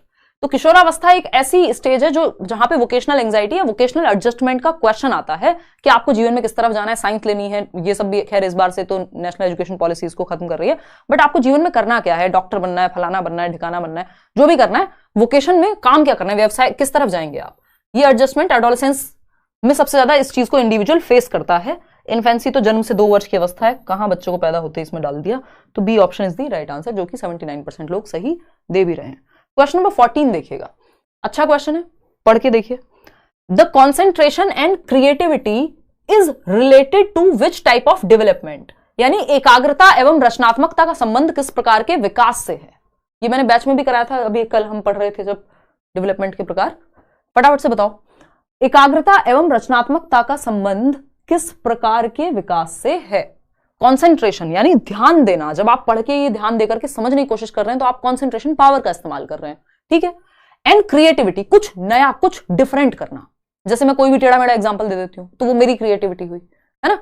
कुछ नया क्रिएट करना क्रिएटिविटी है। तो क्रिएटिविटी और कॉन्सेंट्रेशन किससे संबंधित है, किस प्रकार के विकास से। विकास के 3 मुख्य प्रकार हैं जिसको हम 4 कह देते हैं, PCSE, physical, cognitive, social, emotional. NCERT में सोशल इमोशनल एक साथ आते हैं, इसलिए अगर कोई पूछे कितने प्रकार हैं हम कहेंगे 3, लेकिन नाम जो है वो 4 आपको याद रहने चाहिए, फिजिकल, कॉग्निटिव, सोशल और इमोशनल। डिपेंड करता है ऑप्शन कैसा दिया है, 4 भी लगा सकते हो। तो ये जो किस प्रकार के अंदर आएगा, ये PCSE में से किस प्रकार के अंदर आएगा। सी ऑप्शन 69% लोग दे पा रहे हैं जवाब। 31% लोग इतने आसान सवाल में भी गड़बड़ कर जा रहे हैं। भाई कॉन्सेंट्रेशन कहां, हाथों से करोगे कॉन्सेंट्रेशन, दिमाग से। क्रिएटिविटी, कुछ नया कहां से क्रिएट करोगे, हाथों से भी तब करोगे जब दिमाग में आइडिया आया होगा, दिमाग की बत्ती जलेगी। तो क्रिएटिविटी दिमाग से जुड़ी हुई है, कॉन्सेंट्रेशन दिमाग से जुड़ा हुआ है, और दिमाग का विकास किससे जुड़ा हुआ है, कॉग्निटिव डेवलपमेंट कहते हैं उसको। सिंपल सी बात है, बौद्धिक विकास यानी इंटेलेक्चुअल डेवलपमेंट, इसको आप कॉग्निटिव कह लीजिए या फिर आप इसको इंटेलेक्चुअल डेवलपमेंट कह लीजिए, चाहे आप इसको डेवलपमेंट ऑफ मेंटल स्किल्स या मेंटल डेवलपमेंट कह लीजिए, चाहे आप इसको इंटेलेक्ट डेवलपमेंट ऑफ इंटेलिजेंस कह लीजिए। कितने सारे नाम बता दिए मैंने आपको, कल भी डिस्कस किया था ना।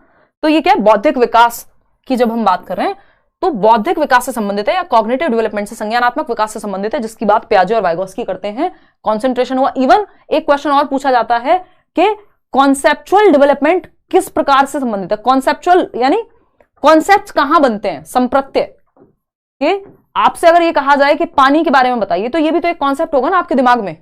दिमाग में होगा, हाथों में होगा, दिमाग में होगा। तो कॉन्सेप्ट्स भी कॉग्निटिव डेवलपमेंट में या मेंटल डेवलपमेंट में बनते हैं। ये क्वेश्चन भी आया हुआ है, ये क्वेश्चन भी आया हुआ है, और हर बार कॉग्निटिव डेवलपमेंट पे क्वेश्चन आते ही हैं। तो कॉन्सेप्ट्स कहां बनते हैं, दिमाग में। कॉग्निटिव डेवलपमेंट क्या है, तो मेंटल स्किल्स का डेवलपमेंट है, डेवलपमेंट ऑफ इंटेलिजेंस है, या इंटेलेक्चुअल एबिलिटीज का डेवलपमेंट है। तो बातें आपको शब्द घुमाए जा सकते हैं, भावनाओं पे जाना है कि पूछा क्या है। मॉरल डेवलपमेंट सही और गलत होता है, सोशल डेवलपमेंट समाज में कैसे रहते हैं, इमोशनल डेवलपमेंट आपकी भावनाओं पे कंट्रोल। तो यहाँ पे बौद्धिक विकास से ही आप दिमाग का इस्तेमाल करके कुछ नया करते हैं और कॉन्सेंट्रेट कर पाते हैं।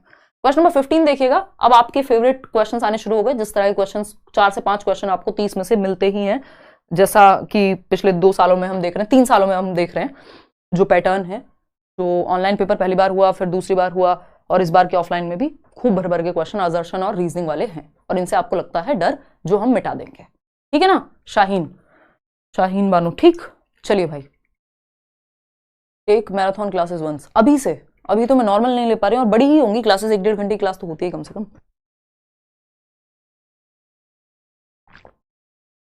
निशा मैम पोल दे दिया आपने? बहुत बढ़िया, लोग लिख रहे हैं क्योंकि 40% लोग डी ऑप्शन दे रहे हैं, 38% जो है 41%, मतलब सी और डी में आप कंफ्यूज हैं। चलिए देखते हैं क्या कहानी है, देखते हैं। पानी ढक्कन, अच्छा सब तो लगा ही हुआ है। देखिएगा एक बार, अगर हम बात करें डी ऑप्शन 46%, ढक्कन बॉटल का कह रही थी, आप लोगों को नहीं कह रही थी ना, निशा को कह रही थी। बहुत ही खराब पुअर जोक था, पीजे था, बट कोई बात नहीं, बर्दाश्त कीजिएगा। क्वेश्चन नंबर 15 है, असर्शन एक स्टेटमेंट है और इसका रीजन है। स्टेटमेंट क्या है? Teachers should not create print rich environment in the elementary classrooms. ये क्वेश्चन आपको हिलाएगा, इसमें गड़बड़ सब कर रहे हैं। शिक्षकों को प्रारंभिक कक्षाओं में प्रिंट समृद्ध वातावरण नहीं बनाना चाहिए। कौन सी प्रारंभिक? इसको इंग्लिश में जरूर पढ़ लो एक बार। Elementary classes 6th to 8th वाली क्लासेस। प्राइमरी नहीं लिखा है, प्राइमरी लिखा होता तो कहानी दूसरी हो जाती। रीजन क्या है? Development of languages inborn ability. कौन कह रहा है? बाबा नॉम चॉम्स्की भी कह रहे हैं कि हाँ भाई आंतरिक क्षमता होती है भाषा विकास की, नॉम चॉम्स्की। ठीक है जी, तो ये बात तो ट्रू है, ये बात तो ट्रू है। और कुछ हद तक हम कह सकते हैं कि हाँ प्रिंट रिच एनवायरमेंट पे फोकस हम छोटी कक्षाओं में ज्यादा करते हैं। ठीक है ना, कि चारों तरफ आप देखेंगे जो छोटी बच्चों 1st to 5th की या उससे भी पहली जो छोटी क्लासेस हैं early childhood and care education की, वहां पे पूरी दीवारें रंगी हुई रहती हैं। आपका जो किताबें हैं वो भी ज्यादा रंग बिरंगी होती हैं छोटे बच्चों की। जैसे जैसे आपकी क्लास बड़ी होती जाती है कम रंग आपको नजर आते हैं या थोड़ी इंटरेक्टिव कम हो जाते हैं। प्रिंट रिच एनवायरमेंट की जरूरत छोटे बच्चों पे ज्यादा फोकस करते हैं हम कि प्रिंट रिच एनवायरमेंट हो। बात तो ठीक है। तो both A and R are true and R is the correct explanation? नहीं। क्यों? क्योंकि development of languages inborn ability, ये दोनों बातें साथ नहीं जा रही। ये कुछ और कह रहा है, ये कुछ और कह रहा है। दोनों अपने आप में सही है लेकिन एक दूसरे के लिए सही नहीं है। समझ पा रहे हो ना भावनाओं को? ठीक है ना, तो इसलिए ब्रेकअप होगा। और ब्रेकअप में क्या आएगा कि R is not the correct explanation of A. साथ में अच्छे नहीं लग रहे, वैसे अलग अलग अच्छे हैं। ठीक है ना, ये बात भी सही है, ये बात भी सही है, लेकिन एक दूसरे के लिए सही नहीं है। ये इसका रीजन सही नहीं है। समझ पा रहे हो ना? तो both A and R are true but R is not the correct explanation of A. जबकि आप में से 46% लोग कह रहे हैं दोनों गलत हैं। दोनों गलत नहीं है, A is true but R is false, ऐसा भी नहीं है। दोनों सही है अपनी अपनी जगह, लेकिन ए और आर दोनों सत्य हैं, लेकिन आर ए का सही स्पष्टीकरण नहीं है। ये ट्रांसलेशन की मिस्टेक है। तो शिक्षकों को प्रारंभिक देखो हिंदी में मत पढ़ो, इसको हिंदी में पढ़ोगे तो आपको लगेगा कि हाँ वो आपकी बात फिर सही लगेगी। ये प्राइमरी क्लास की बात नहीं हो रही, एलिमेंट्री क्लास की बात हो रही है। अगर प्राइमरी होता तो पक्का फिर तो ए गलत हो जाता। और development of language inborn ability है, ये भी मान रहे हैं। जन्मजात क्षमता होती है बच्चे में विकास की, भाषा विकास की, ये नॉम चॉम्स्की कहते ही हैं। तो इसका आंसर जो है बी है, इसको आप करेक्ट कर लीजिएगा। आगे बढ़ेंगे, क्वेश्चन नंबर 16 देखिए, एक और क्वेश्चन इसी तरह का। क्वेश्चन नंबर 16 है, ध्यान से पढ़िएगा, इसमें भी गलती हो जाएगी नहीं तो। असर्शन क्या है? Boys and girls learn to behave in gender appropriate ways by observing and imitating same sex adults. यानी लड़के और लड़कियां समान लिंग वाले वयस्कों को देखकर और उन्हें सीमित करके, सीमित नहीं होगा यहां पे, ये होगा नकल करके, उनकी इमिटेट करके, उनका अनुकरण करके, उनकी नकल करके लिंग के अनुरूप व्यवहार करना सीखते हैं, या जेंडर के अनुरूप कि कैसे, मतलब अगर मैं लड़की हूं तो मैं अपनी बहन को देखूंगी वो कैसे रहती है और मैं भी वैसा ही व्यवहार करने लगूंगी। मैं अपनी मदर को देख सकती हूं, वैसा ही व्यवहार करने लगूंगी। कैसे कैसे कपड़े पहनते हैं, कैसे बाल रखते हैं, कैसे बोलते हैं, व्हाटएवर। तो सेम सेक्स के इंडिविजुअल्स को देख करके लोग, लड़के और लड़कियां जो है बिहेव करना सीखते हैं। कोई अगर बॉय है तो वो अपने पिताजी को, अपने भाई को, अपने दोस्त को देख करके वैसा कपड़े पहनना, वैसे स्टाइल रखना, या अपने मूवी के फेवरेट एक्टर को देख करके, अगर वो सेम सेक्स का है तो लड़कियां हीरोइंस को, हीरोइन तो क्या ही कहें, एक्ट्रेस को फॉलो करती हैं, लड़के जो हैं वो एक्टर्स को फॉलो करते हैं, है ना। तो सेम सेक्स को देख करके हम जेंडर को कैसे रहना है ऑब्जर्व करके हम इमिटेट करते हैं, नकल करते हैं, है ना। तेरे नाम मूवी आई, सब वैसा हेयर स्टाइल रखने लग गए। MS धोनी को बहुत लोग फॉलो करते थे जब मैं छोटी थी, 2004-5 में, है ना। तो ये क्या है? ये ट्रू है, ये बात सही है, ऐसा होता है। सही है गलत है वो अलग चीज है। रीजन क्या है इसका? Gender is a purely biological construct, यानी जो जेंडर है, लिंग है, एक विशुद्ध जैविक संरचना है, या पूरी तरह से जैविक संरचना है। मतलब इसको लिंग लिख लीजिए या फिर जेंडर भी लिख सकते हो। वैसे हिंदी में लिंग ही लिखा जाएगा, लेकिन इंग्लिश की साइड देख लेना कि जेंडर लिखा है कि सेक्स लिखा है, नहीं तो हिंदी में ये बात गलत हो जाएगी। जबकि आपको इंग्लिश की तरफ देखना है। ये लोग सिंपल सिंपल ऐसा किया है कि लिंग लिखा हुआ है हिंदी में जेंडर को भी और सेक्स को भी, लेकिन आपको इंग्लिश की तरफ देखना पड़ेगा इस केस में। Gender is a purely biological construct, ये गलत लिख दिया। अगर यहां सेक्स लिखा होता तो हम कह देते कि बायोलॉजिकल कंस्ट्रक्ट है प्योरली, जबकि जेंडर प्योरली बायोलॉजिकल नहीं है। हम जब पढ़ते हैं आपके पेपर की दृष्टि से तो जेंडर जीएस है। जीएस बोले तो जेंडर सोशल कंस्ट्रक्ट है। जेंडर क्या है? सोशल कंस्ट्रक्ट है। लो एक बार लिख लेते हैं, gender is a social construct, is a social construct बोले तो जीएस। सोशल कंस्ट्रक्ट यानी सामाजिक संरचना है, समाज ने बनाया है कि लड़के ऐसे कपड़े पहनेंगे, लड़कियां ये कपड़े पहनेंगी, है ना। ये क्या? समाज ने बनाया। जेंडर सोशल कंस्ट्रक्ट है, सामाजिक संरचना है। जब बात जेंडर की हो रही हो तो सामाजिक संरचना है। GS gender is a social construct, ठीक। वहीं सेक्स की अगर हम बात करें तो ये एसबी है, यानी sex is a biological construct. Biological यानी हमारी बायोलॉजी डिफरेंट है महिलाओं और पुरुषों की, ये सेक्स है। जबकि आप काम क्या कर रहे हैं, वो तो पुरुष भी खाना बना सकते हैं, महिला भी, वो तो समाज ने बना दिया। तो sex is a biological construct. हालांकि अगर देखा जाए तो जो जेंडर है वो भी प्योर बायोलॉजिकल नहीं है, या प्योर अगर हम देखा जाए तो उसमें बायोलॉजी, सोशल एस्पेक्ट, आपका आइडेंटिफिकेशन आपको कैसा महसूस होता है, बहुत सारे तत्व हैं। लेकिन आपके पेपर के लिए सोशल कंस्ट्रक्ट तक ठीक है, वो ज्यादा डीप हो जाएगा जिसकी आवश्यकता आपको नहीं है। तो gender is a social construct और sex is a biological construct. SB, GS और एसबी, अगर जीएस से याद रख लोगे तो आपको अपने आप लग जाएगा कि जीएस मतलब जेंडर क्या है? सोशल है, तो इसका उल्टा क्या होगा? सेक्स, तो वो बायोलॉजिकल बन जाएगा। ठीक है, सिंपल फंडे हैं। तो यहां पे बी जो आर ऑप्शन है वो तो बिल्कुल गलत है, तो आर इज फॉल्स। ए सही है क्या? हाँ ए तो सही है, तो बोथ तो नहीं फॉल्स होंगे, बोथ नहीं होंगे true. A is true but R is false. C option is the right answer. A कौन दे रहा है यहाँ पे जवाब? कौन से सस्ते नशे हैं भाई ये? 40% लोग ए कह रहे हैं। कहां क्या पढ़ रहे हो भाई? देखो, लड़के और लड़कियां समान लिंग वाले वयस्कों को देखकर और उन्हें इमिटेट करके, नकल करके या उनका अनुकरण करके लिंग के अनुरूप व्यवहार करना सीखते हैं कि लड़कियां कैसे रहती हैं। ये मैंने अपने बहन से सीखा, अपनी मम्मी से सीखा, अपनी सहेली से सीखा। ऐसा होता है समाज में, ठीक है। तो ये तो ट्रू है बात, इसको फॉल्स कैसे कह देंगे हम? लेकिन लिंग एक विशुद्ध जैविक संरचना, ये कहना गलत होगा, क्योंकि आपको इंग्लिश में पढ़ना पड़ेगा जेंडर। जेंडर लिखा है, अगर सेक्स लिखा होता तो ये सही हो जाता, तो इसका मतलब आर तो गलत हो गया। तो ए तो सही है लेकिन आर गलत है, सच लिखा है उधर, ट्रांसलेशन देखो। आगे बढ़ते हैं क्वेश्चन नंबर 17 पे। इन लेव वाइगोस्कीज थियरी, फटाफट से बताइएगा। वाइगोस्की से भी इस बार क्वेश्चन, मतलब एक क्वेश्चन तो जरूरी आता है, एक एक क्वेश्चन, लेकिन अब जो है पिछले कई बार से 3 क्वेश्चन 4 क्वेश्चन ऐसे देने लग गए वाइगोस्की और प्याजे से। In Lev Vygotsky's theory, knowledge is constructed by the child and the adult dash the zone of proximal development. Lev Vygotsky के सिद्धांत में ज्ञान का निर्माण बच्चे और वयस्क डैश समीपस्थ विकास के क्षेत्र द्वारा किया जाता है। तो ZPD जिसको हम बोलते हैं जोन ऑफ प्रॉक्सिमल डेवलपमेंट, यानी वो दायरा जहां पे बच्चे का संभावित विकास संभव है। जैसे मैं और आप अभी मिलकर के डिस्कशन कर रहे हैं, आप सीटेट कर सकते हैं, ये आपके अंदर इस चीज का पोटेंशियल है, प्रॉक्सिमिटी है कि आपको अगर मदद मिल जाए तो आप सीटेट क्लियर कर लेंगे, 30 में से 30 ले आएंगे CDP में। लेकिन आप खुद से हो सकता है 15 सवाल सही कर पाते हो। अगर आप डेली क्लास अटेंड कर रहे हैं, हम समझ रहे हैं, या बहुत बुरी स्थिति थी आपकी 5 सवाल होते थे, आप बैच में हैं, डेली क्लास हम पढ़ रहे हैं, तो वो 30 पे भी पहुंच जाएगा। कैसे? आपको एक मोर नॉलेजेबल अदर चाहिए जो आपसे ज्यादा जानता हो उस विषय में, आपको हेल्प चाहिए और गाइडेंस से आप पहुंच जाएंगे, आपके अंदर पोटेंशियल है। तो ये मोर नॉलेजेबल अदर जो है कहां हेल्प देगा आपको? ZPD के अंदर। तो विद इन ZPD हेल्प मिलती है, इस दायरे में मिलेगी हेल्प जिस दायरे में आपका सीखना संभव है। आपको साइंटिस्ट बना देगा कोई पढ़ा करके आज के समय में, इस उम्र में B.Ed करके, तो वो आपकी क्षमताओं से भी बाहर है और वो गाइडेंस के भी बाहर है। तो किसके भीतर? वयस्क, इसके अंदर एक तरह से, हिंदी में थोड़ा सा गड़बड़ है, लेकिन अडल्ट विद इन दी, ये जो अडल्ट है वो कहां देगा आपको हेल्प? वो देगा ZPD के अंदर, ZPD के बाहर नहीं।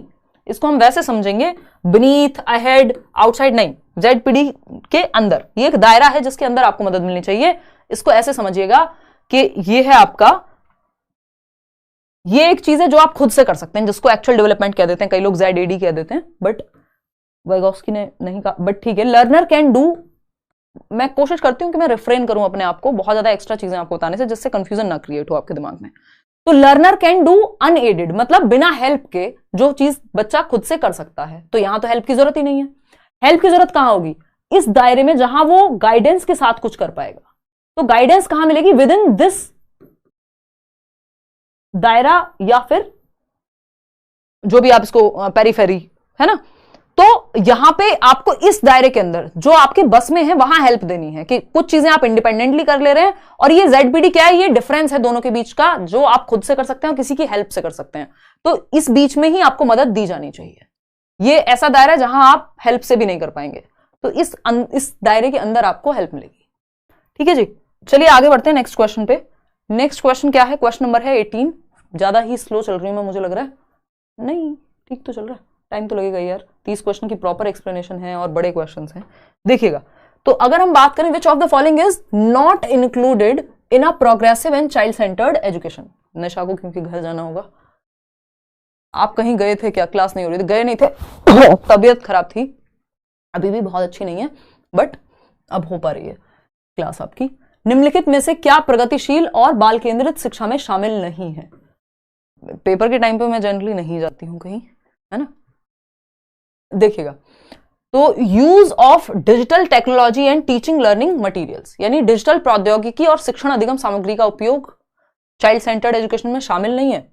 क्यों भाई? डिजिटल टेक्नोलॉजी का इस्तेमाल करिए, आप बच्चे को समझाने के लिए उसको सेंटर में रखिए, जिस भी टेक्नोलॉजी का इस्तेमाल करना है। तो ये तो हम हटा देंगे क्योंकि नॉट पूछा है हमसे। Emphasise learning from activities, experiences and playfulness. हाँ, बच्चा एक्टिव रहेगा, यहाँ तो जहां बच्चा एक्टिव रहेगा वो तो चाइल्ड सेंटर्ड में आएगा, लेकिन हमसे नॉट पूछा है। Emphasis only on course completion with structured curriculum. यही गड़बड़ हो गई कि सारा ध्यान सिर्फ कोर्स कंप्लीट कराने पे है। ये सबसे खराब तरीका है। कोर्स कंप्लीट, हालांकि ये सच है, बहुत हद तक ग्राउंड रियलिटी है हमारे देश में। ज्यादातर स्कूल्स की हालत जो है ऐसी होती है कि टीचर्स पता नहीं इतने प्रेशर में रहते हैं बस कोर्स कंप्लीट हो जाए। जबकि जो चाइल्ड सेंटर्ड एजुकेशन है, जो बाल केंद्रित शिक्षा है, जो बच्चे के भले की बात करती है, वो कोर्स कंप्लीशन पे नहीं, बच्चे के दिमाग में गया कितना उस पर फोकस करेगी। ठीक है ना। तो एक्टिव पार्टिसिपेशन तो सही है, लेकिन यही गलत है, और जो गलत है वही सही है क्योंकि पूछा ही गलत था, नॉट लिखा था। क्वेश्चन नंबर 19 देखिएगा, फटाफट से जवाब दीजिएगा। क्या कहता है भाई question number 19? Which of the following statements is correct about development. विकास के बारे में निम्नलिखित में से कौन सा कथन सही है? फटाक से जवाब दीजिए, फिर आगे बढ़ेंगे। निशा मैम को पानी नहीं पूछा आज आपने, मेरी दूसरी बोतल उनके पास रखी है बिल्कुल, है ना, इसलिए नहीं पूछा। डेवलपमेंट इज यूनिफॉर्म, यानी विकास एक समान है, एक समान है, बेसिकली एक साथ ही लिखा होना चाहिए कि डेवलपमेंट यूनिफॉर्म होता है, यानी सब में एक तरीके से। डेवलपमेंट इज एंटायरली अनप्रिडिक्टेबल, ये कहना तो गलत होगा क्योंकि कुछ हद तक हम प्रिडिक्ट कर सकते हैं, अनुमान लगा सकते हैं। There are individual differences in development, हाँ बात तो सही है। Development proceeds from specific to general, जबकि उल्टा होता है, GS है, जनरल टू स्पेसिफिक है, सामान्य से विशिष्ट की ओर है। पहले बच्चा पूरे शरीर से रोता है, बाद में सिर्फ 2 आंसू, इस पेन को भी पकड़ेगा तो पूरे हथेली का प्रयोग करेगा, आज डिस्कस किया था ना शाम में, और बाद में सिर्फ 2 उंगलियों से, सॉरी 1 उंगली और 1 अंगूठी से पकड़ लेगा। स्पेसिफिक, जनरल टू स्पेसिफिक, सामान्य से विशिष्ट की ओर, ठीक है ना, जबकि स्पेसिफिक टू जनरल कुछ नहीं होता। डेवलपमेंट इज यूनिफॉर्म, अब यूनिफॉर्म किस बारे में? एक समान है। एक समान कैसे हो सकता है? स्टेजेस एक समान है, लेकिन हम ये नहीं कह सकते डेवलपमेंट में इंडिविजुअल डिफरेंसेस होते हैं। यूनिफॉर्म का मतलब हो गया सबके लिए एक जैसा, तो स्टेजेस यूनिफॉर्म हो सकती है, डेवलपमेंट एक जैसा नहीं हो सकता। बेस्ट ऑप्शन है C, there are individual differences in development. विकास में व्यक्तिगत विभिन्नताएं शामिल होती हैं, कोई भी 2 लोग पूरी तरह से सेम नहीं होते, यूनिक होते हैं, हर बच्चा सेम तरीके से नहीं सीखेगा, ठीक है ना। आगे बढ़ें, क्वेश्चन नंबर 20 देखिएगा, अगेन आपका फेवरेट सवाल। क्या कहता है भाई? ये मैं बाद में डाले हैं ये वाले क्वेश्चन ताकि आप घबरा ना जाएं। असर्शन क्या है? Provision of mid day meals in schools can ensure better nutritional health of the students. स्कूलों में मध्याह्न भोजन का प्रावधान छात्रों के बेहतर पोषण स्वास्थ्य को सुनिश्चित कर सकता है।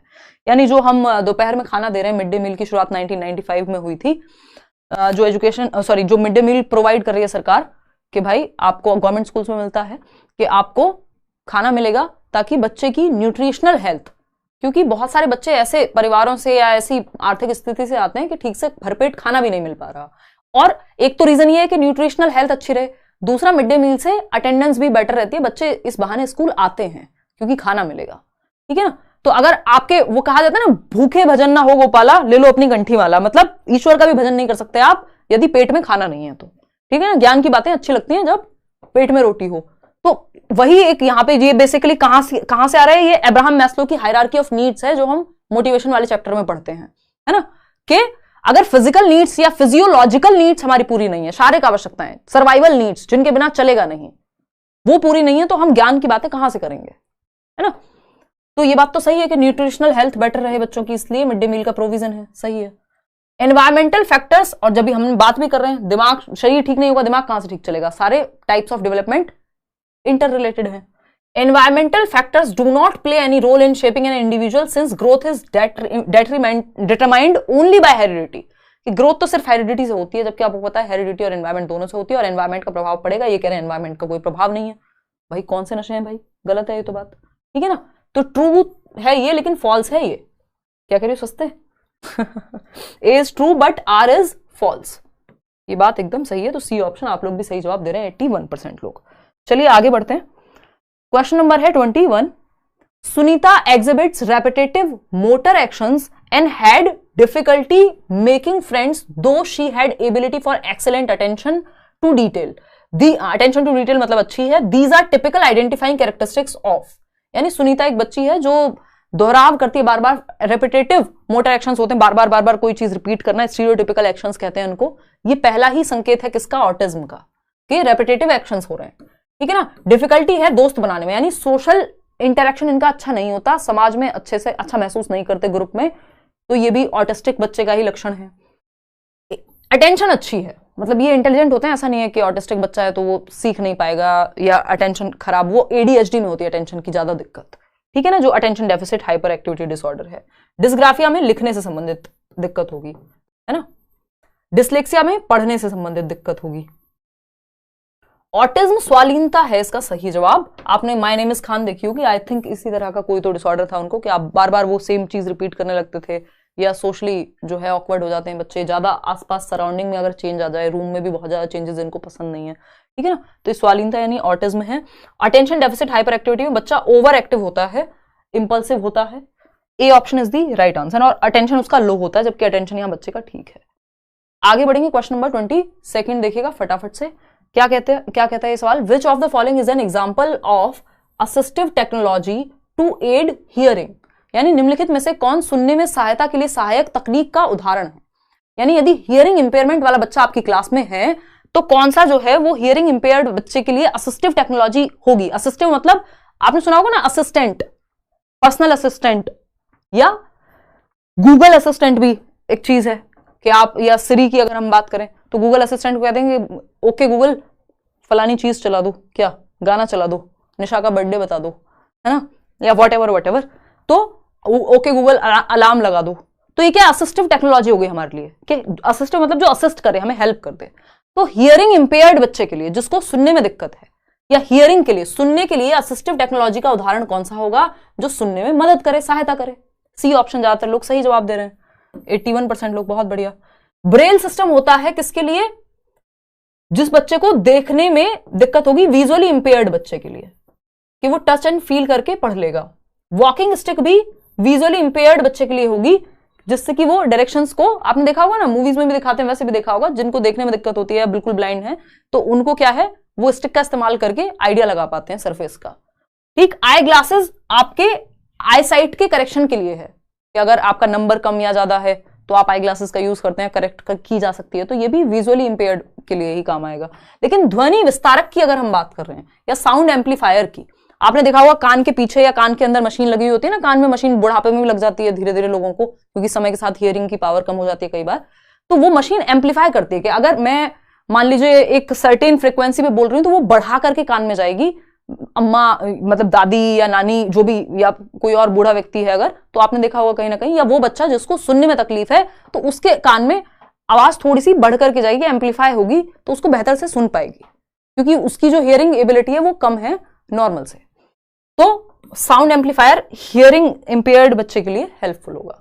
आगे बढ़ेंगे, क्वेश्चन नंबर 23 देखिएगा। क्वेश्चन नंबर 23 क्या कहता है भाई, which of the following are important characteristics of creativity, रचनात्मकता के महत्वपूर्ण विशेषताएं पूछे। ये तो सिंपल सा सवाल है कि रचनात्मकता मतलब कुछ नया करना। डाइवर्जेंट थिंकिंग, हाँ डाइवर्जेंट थिंकिंग होता है दिशाओं में सोचना, डिफरेंट सॉल्यूशंस या ऑप्शंस सोच पाना। ओरिजिनलिटी मतलब मौलिक सोचना, कॉपी नहीं करना किसी को। फ्लेक्सिबिलिटी है आपकी, जैसे मैंने कितने सारे निमोनिक आपको ओरिजिनल दिए हुए हैं, है ना, जैसे FF OE, इवन मैं देखती हूँ अब तो कुछ लोकल पब्लिकेशंस हैं जो SPCF पियाजे का बताया हुआ है आपको, 4 स्टेजेस होती हैं, है ना, और पता नहीं कितनी चीजें हैं जो मैंने खुद से ही आपके सामने, हम लोग जब डिस्कशन करते तो मेरा वो टीचिंग का स्टाइल है कि आप चीजें याद रख पाएं। तो ये इतने शॉर्ट फॉर्म्स हैं, इतने निमोनिक्स हैं जो मैं सालों साल से बताते आ रही हूं।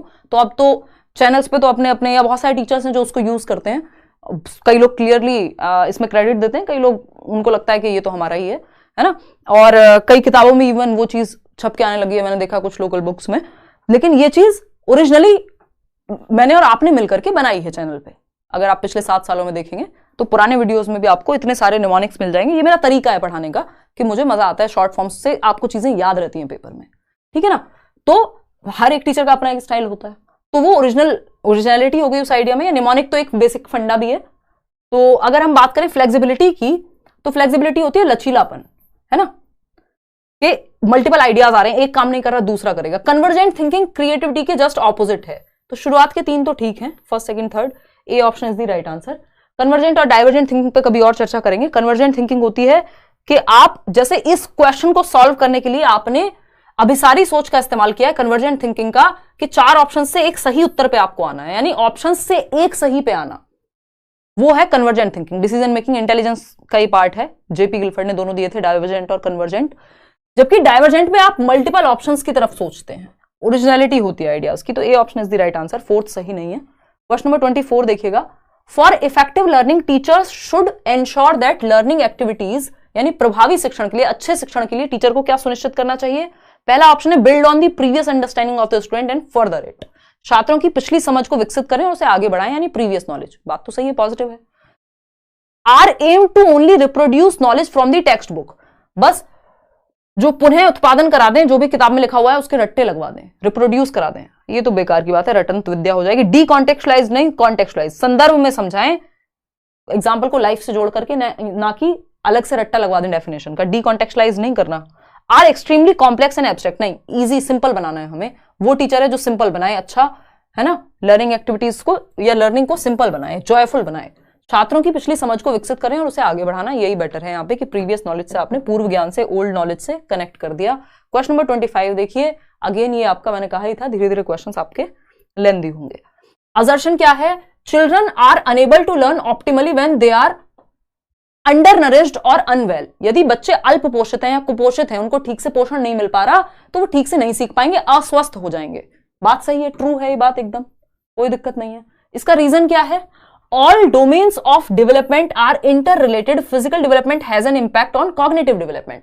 इसका रीजन यह है कि विकास के सभी क्षेत्र परस्पर संबंधित हैं और भौतिक विकास नहीं, इसको हम शारीरिक विकास कहेंगे। यहाँ पे शारीरिक विकास का जो संबंध है, वो शारीरिक विकास का प्रभाव संज्ञानात्मक विकास पे पड़ेगा, यानी जो दिमाग का विकास है उस पर पड़ेगा आपके शरीर का विकास। यदि दिमाग को ठीक से खाना ही नहीं मिला, विकसित ही नहीं हो पाया कुपोषण के कारण, भारत में कितने ज्यादा बच्चे हैं जो कुपोषण के शिकार हैं, है ना। आपने वो भी शायद बिग बॉस में आए थे या कुछ, तो मैं बिग बॉस बिल्कुल नहीं देखती हूँ, बट मुझे आइडिया है।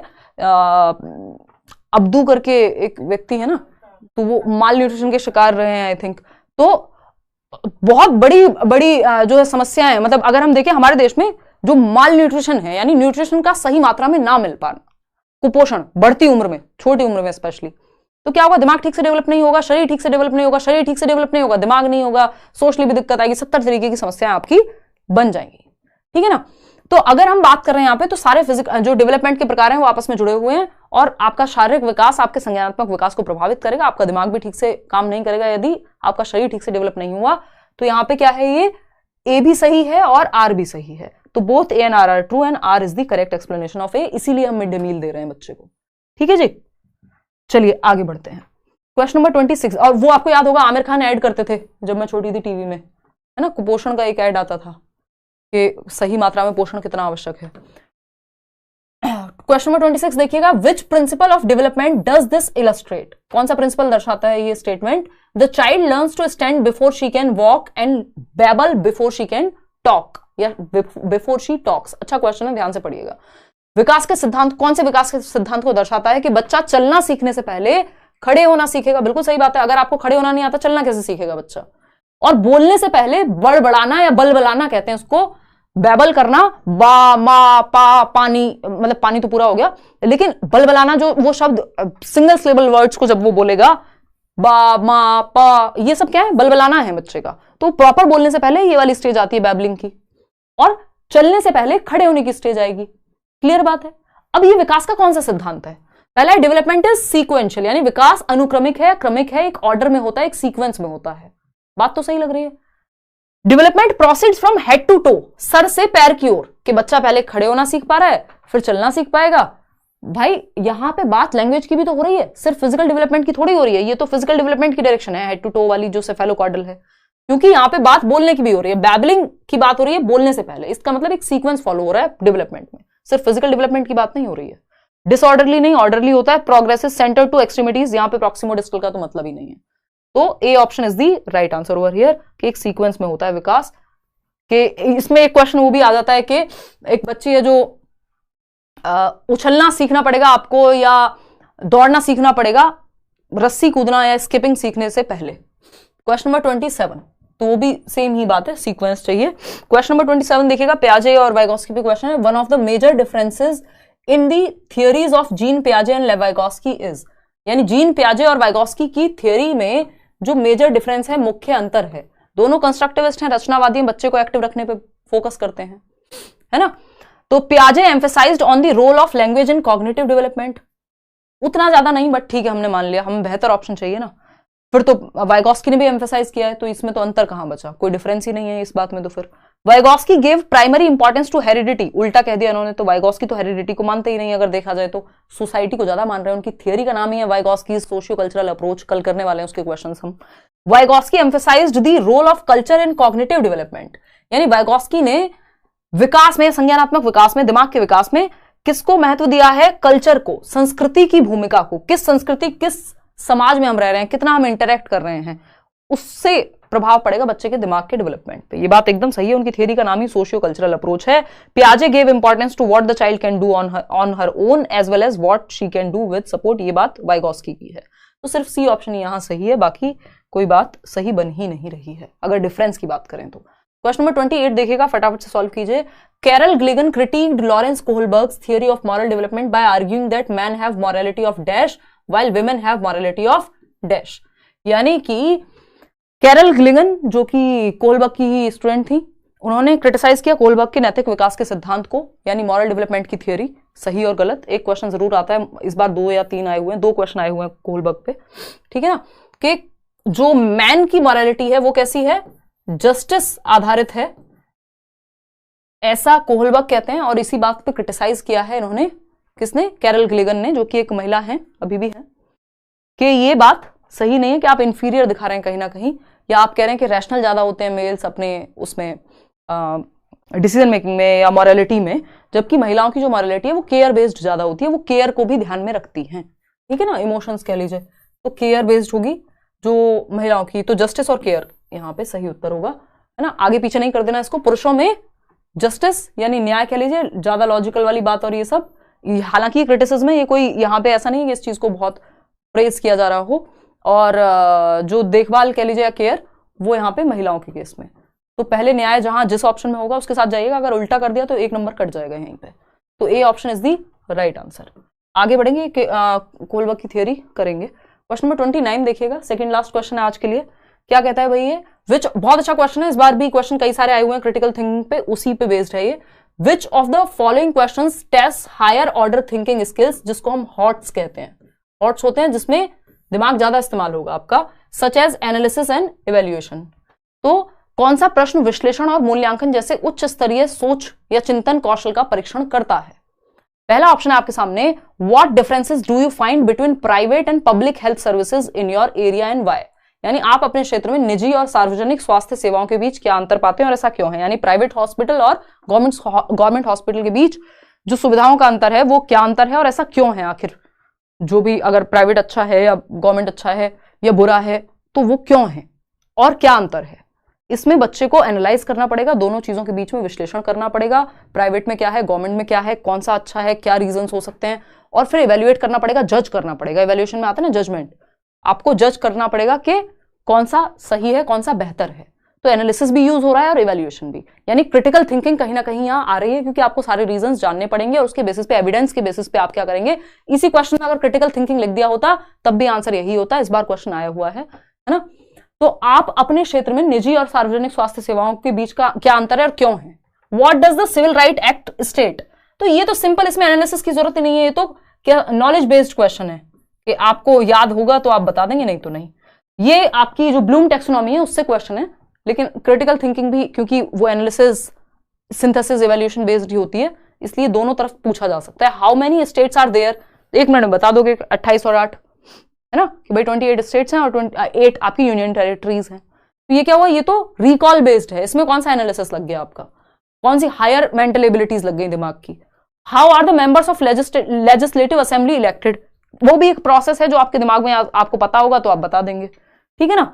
तो इसमें भी कोई ऐसा नहीं है कि हायर ऑर्डर थिंकिंग लग गई हो। इन्होंने कहा एनालिसिस एंड इवैल्यूएशन जहां यूज हुआ हो।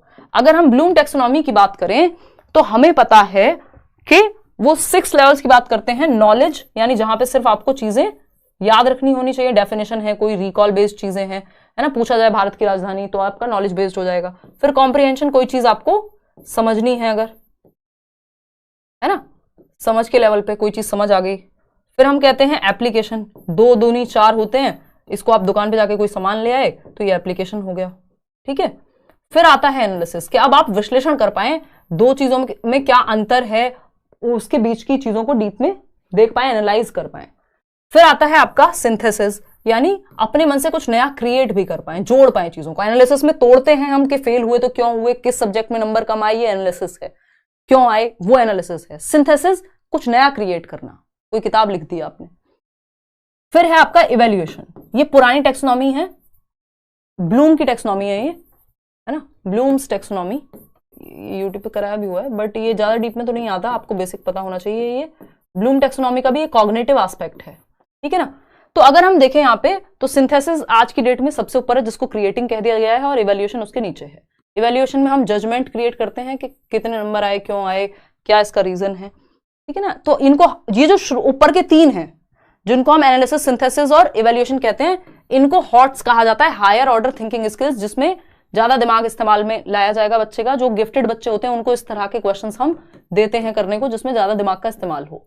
वहीं लोअर ऑर्डर थिंकिंग स्किल्स, इन नीचे के 4 को कहा जाता है, सॉरी नीचे के 3 को कहा जाता है, ऊपर वाले जो 4 हैं ये हायर में आएंगे, और नॉलेज, कॉम्प्रिहेंशन और एप्लीकेशन ये आपका लोअर ऑर्डर थिंकिंग स्किल्स में आएंगे। तो ये जानना जरूरी है कि हॉट्स क्या होते हैं और लॉट्स क्या होते हैं।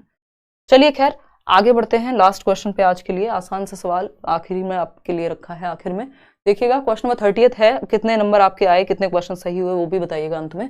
लेव वाइगोस्की बिलीव्ड दैट डेवलपमेंट, यानी वाइगोस्की का मानना था कि विकास एक डिसकंटिन्यूअस प्रोसेस है, यानी असतत है, अनिरंतर है। Is an unfolding of genetic programming, देखिए जेनेटिक्स का, हेरिडिटी की बात वाइगोस्की नहीं करते, वो एनवायरमेंट की बात ज्यादा करते हैं, सोसाइटी की, कल्चर की बात ज्यादा करते हैं। Results from directly from maturation, और मैचुरेशन कहां से आता है, हेरिडिटी से। तो अगेन ये तो ऐसी बात हो गई कि वाइगोस्की हेरिडिटी पे ज्यादा फोकस कर रहे हो, ऐसा नहीं है। ये बात पियाजे कहेंगे, ये बात भी पियाजे कहेंगे।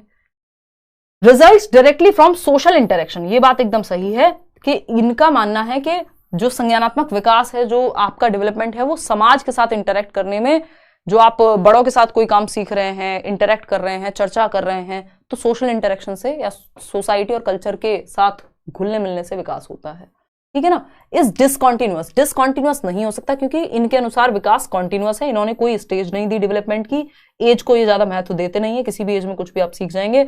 तो कॉन्टिन्यूअस है विकास वाइगोस्की के अकॉर्डिंग, लेकिन डिसकॉन्टिन्यूअस अगर पूछा जाता तो यहाँ पे पियाजे होना चाहिए था, क्योंकि उन्होंने स्टेजेस में बांट दिया है, ठीक है ना। तो ये एक बेसिक सी बात है जो हमें ध्यान रखनी है। तो D option is the right answer. D 87% लोग सही जवाब दे पा रहे हैं। आउट ऑफ 30 कितने क्वेश्चंस आपके ठीक हुए वो आप कमेंट्स में बताएंगे। इसका जो पीडीएफ है, आंसर्स आपको यहीं से लेट्स लर्न से देखने पड़ेंगे। आंसर में मार्क नहीं कराऊंगी या करा भी दूंगी, क्योंकि आप वीडियो देख रहे हैं तो उसको टेस्ट के रूप में लें तो ज़्यादा अच्छा है, बट देख लेंगे, लास्ट में मेंशन करा देंगे। तो अगर हम देखें यहाँ पे, तो ये आपको टेलीग्राम चैनल है, और इसके अलावा मेल ID यहाँ पे है ही गिवन। अच्छा, KBS वाले जो लोग हैं सेलेक्टेड, वो मेल कर दीजिएगा। इस बार मैं अलग से वीडियो नहीं बना पाई हूँ। काफ़ी लर्नर्स हैं जो भेज चुके हैं, काफ़ी लर्नर्स हैं जिनका रहता है इधर उधर कमेंट कर रहे हैं, तो परेशान ना हो। वो एक फॉर्म में डाल दूंगी टेलीग्राम चैनल पे, उसको आप फिल कर दीजिएगा जिनका KBS में सिलेक्शन हुआ है। लाइक शेयर सब्सक्राइब आप कर दीजिएगा। होपफुली सेशन आपको पसंद आया होगा। सीटेट बैच में अगर आप एनरोल करना चाह रहे हैं, सारे टीचर्स आपको पढ़ाएं डेली, तो वो आप करियर लैब पे कर सकते हैं। अभी भी बहुत ही बेसिक सी एक फी है। और इसके अलावा बाकी तो अपने साथ बने रहिए। आउट ऑफ 30 क्वेश्चंस कितने ठीक हुए वो थोड़ा सा आप मुझे बता दीजिए। और आज के सेशन में कोई डाउट हो, कोई समस्या हो, कहीं कोई डिस्कशन रहता हो तो वो आप बता दीजिए, ठीक है ना। कल हम वाइगॉस्की के क्वेश्चंस करेंगे और ऐसे ही फिर हम Hindi pedagogy, English pedagogy, EVS चीज़ें करते रहेंगे। इनफ प्रैक्टिस आपकी हो जाएगी। और मैराथन भी आप प्रीवियस देख लीजिए, मौका लगेगा तो इस बार भी करा देंगे अगर तबीयत सही रही तो। बहुत मजा आया। Waiting for next class. बहुत बढ़िया अंजलि, मजा ही आना चाहिए, कॉन्सेप्ट क्लियर होने चाहिए, है ना। नहीं तो क्वेश्चंस तो आप कितने भी किताब में बैठ के लगा लो, इंटरनेट पे किसी भी वेबसाइट पे जाके लगा लो, वो कॉन्सेप्ट क्लियर नहीं होगा तो गड़बड़ होगी। आज मैंने कई क्वेश्चंस ऐसे कराए हैं जिसमें आप फंसे होंगे, है ना। हेलो मिनी मुखर्जी, चलिए कल 9 बजे मिलते हैं। हाँ डेली क्लास लूंगी यार मोहम्मद शायद, मेरी तो रोज की इच्छा है कि मैं लूँ। मजा आ गया मैम, नसरुद्दीन कह रहे हैं। चलिए बहुत बढ़िया। 6 to 8 लेवल के भी क्वेश्चंस इसमें हैं। ये सेम ही आपको तैयारी करके जानी है, चाहे पेपर 1 हो पेपर 2, मैं अच्छे लेवल के क्वेश्चंस इंक्लूड कर रही हूँ। हाँ हेल्थ सही नहीं लग रही, समर कह रहे हैं। हाँ यार वो काफ़ी दिनों से सही नहीं है, पिछले जल्दी सो जाती हूँ आजकल, रूटीन ठीक हो गया इस बहाने हेल्थ के गड़बड़ के कारण। नोट्स मैंने शेयर किए हुए हैं आपको, फ्री नोट्स भी दिए हुए हैं, और जो ऐप में मिल रहे हैं वो तो मिलेंगे ही। और बताओ, मज़ा आ गया, धन्यवाद डॉली। करेक्ट हुए 28। टुमारोज टॉपिक वाइगॉस्की लगाया हुआ है बहुत दिनों से, वो वाइगॉस्की को कंप्लीट करेंगे और फिर अलग अलग टॉपिक्स ऐसे ही डिस्कस करते रहेंगे। 1 मंथ में हो जाएगा पेपर क्लियर, मेहनत करोगे बशर्ते अच्छे से। प्रीवियस मैराथन है, सब कुछ है, देख लो एक बार। लाइक शेयर कर देना। चलिए धन्यवाद। कमेंट्स में बताना अपने विचार और क्या स्कोर आपका आया। आज के लिए इतना ही। थैंक यू सो मच, बहुत प्यार दिया आप लोगों ने। इतने दिन बाद हम मिले, 10-11 दिन बाद। Thank you so much. कल मिलेंगे 9 बजे शाम को।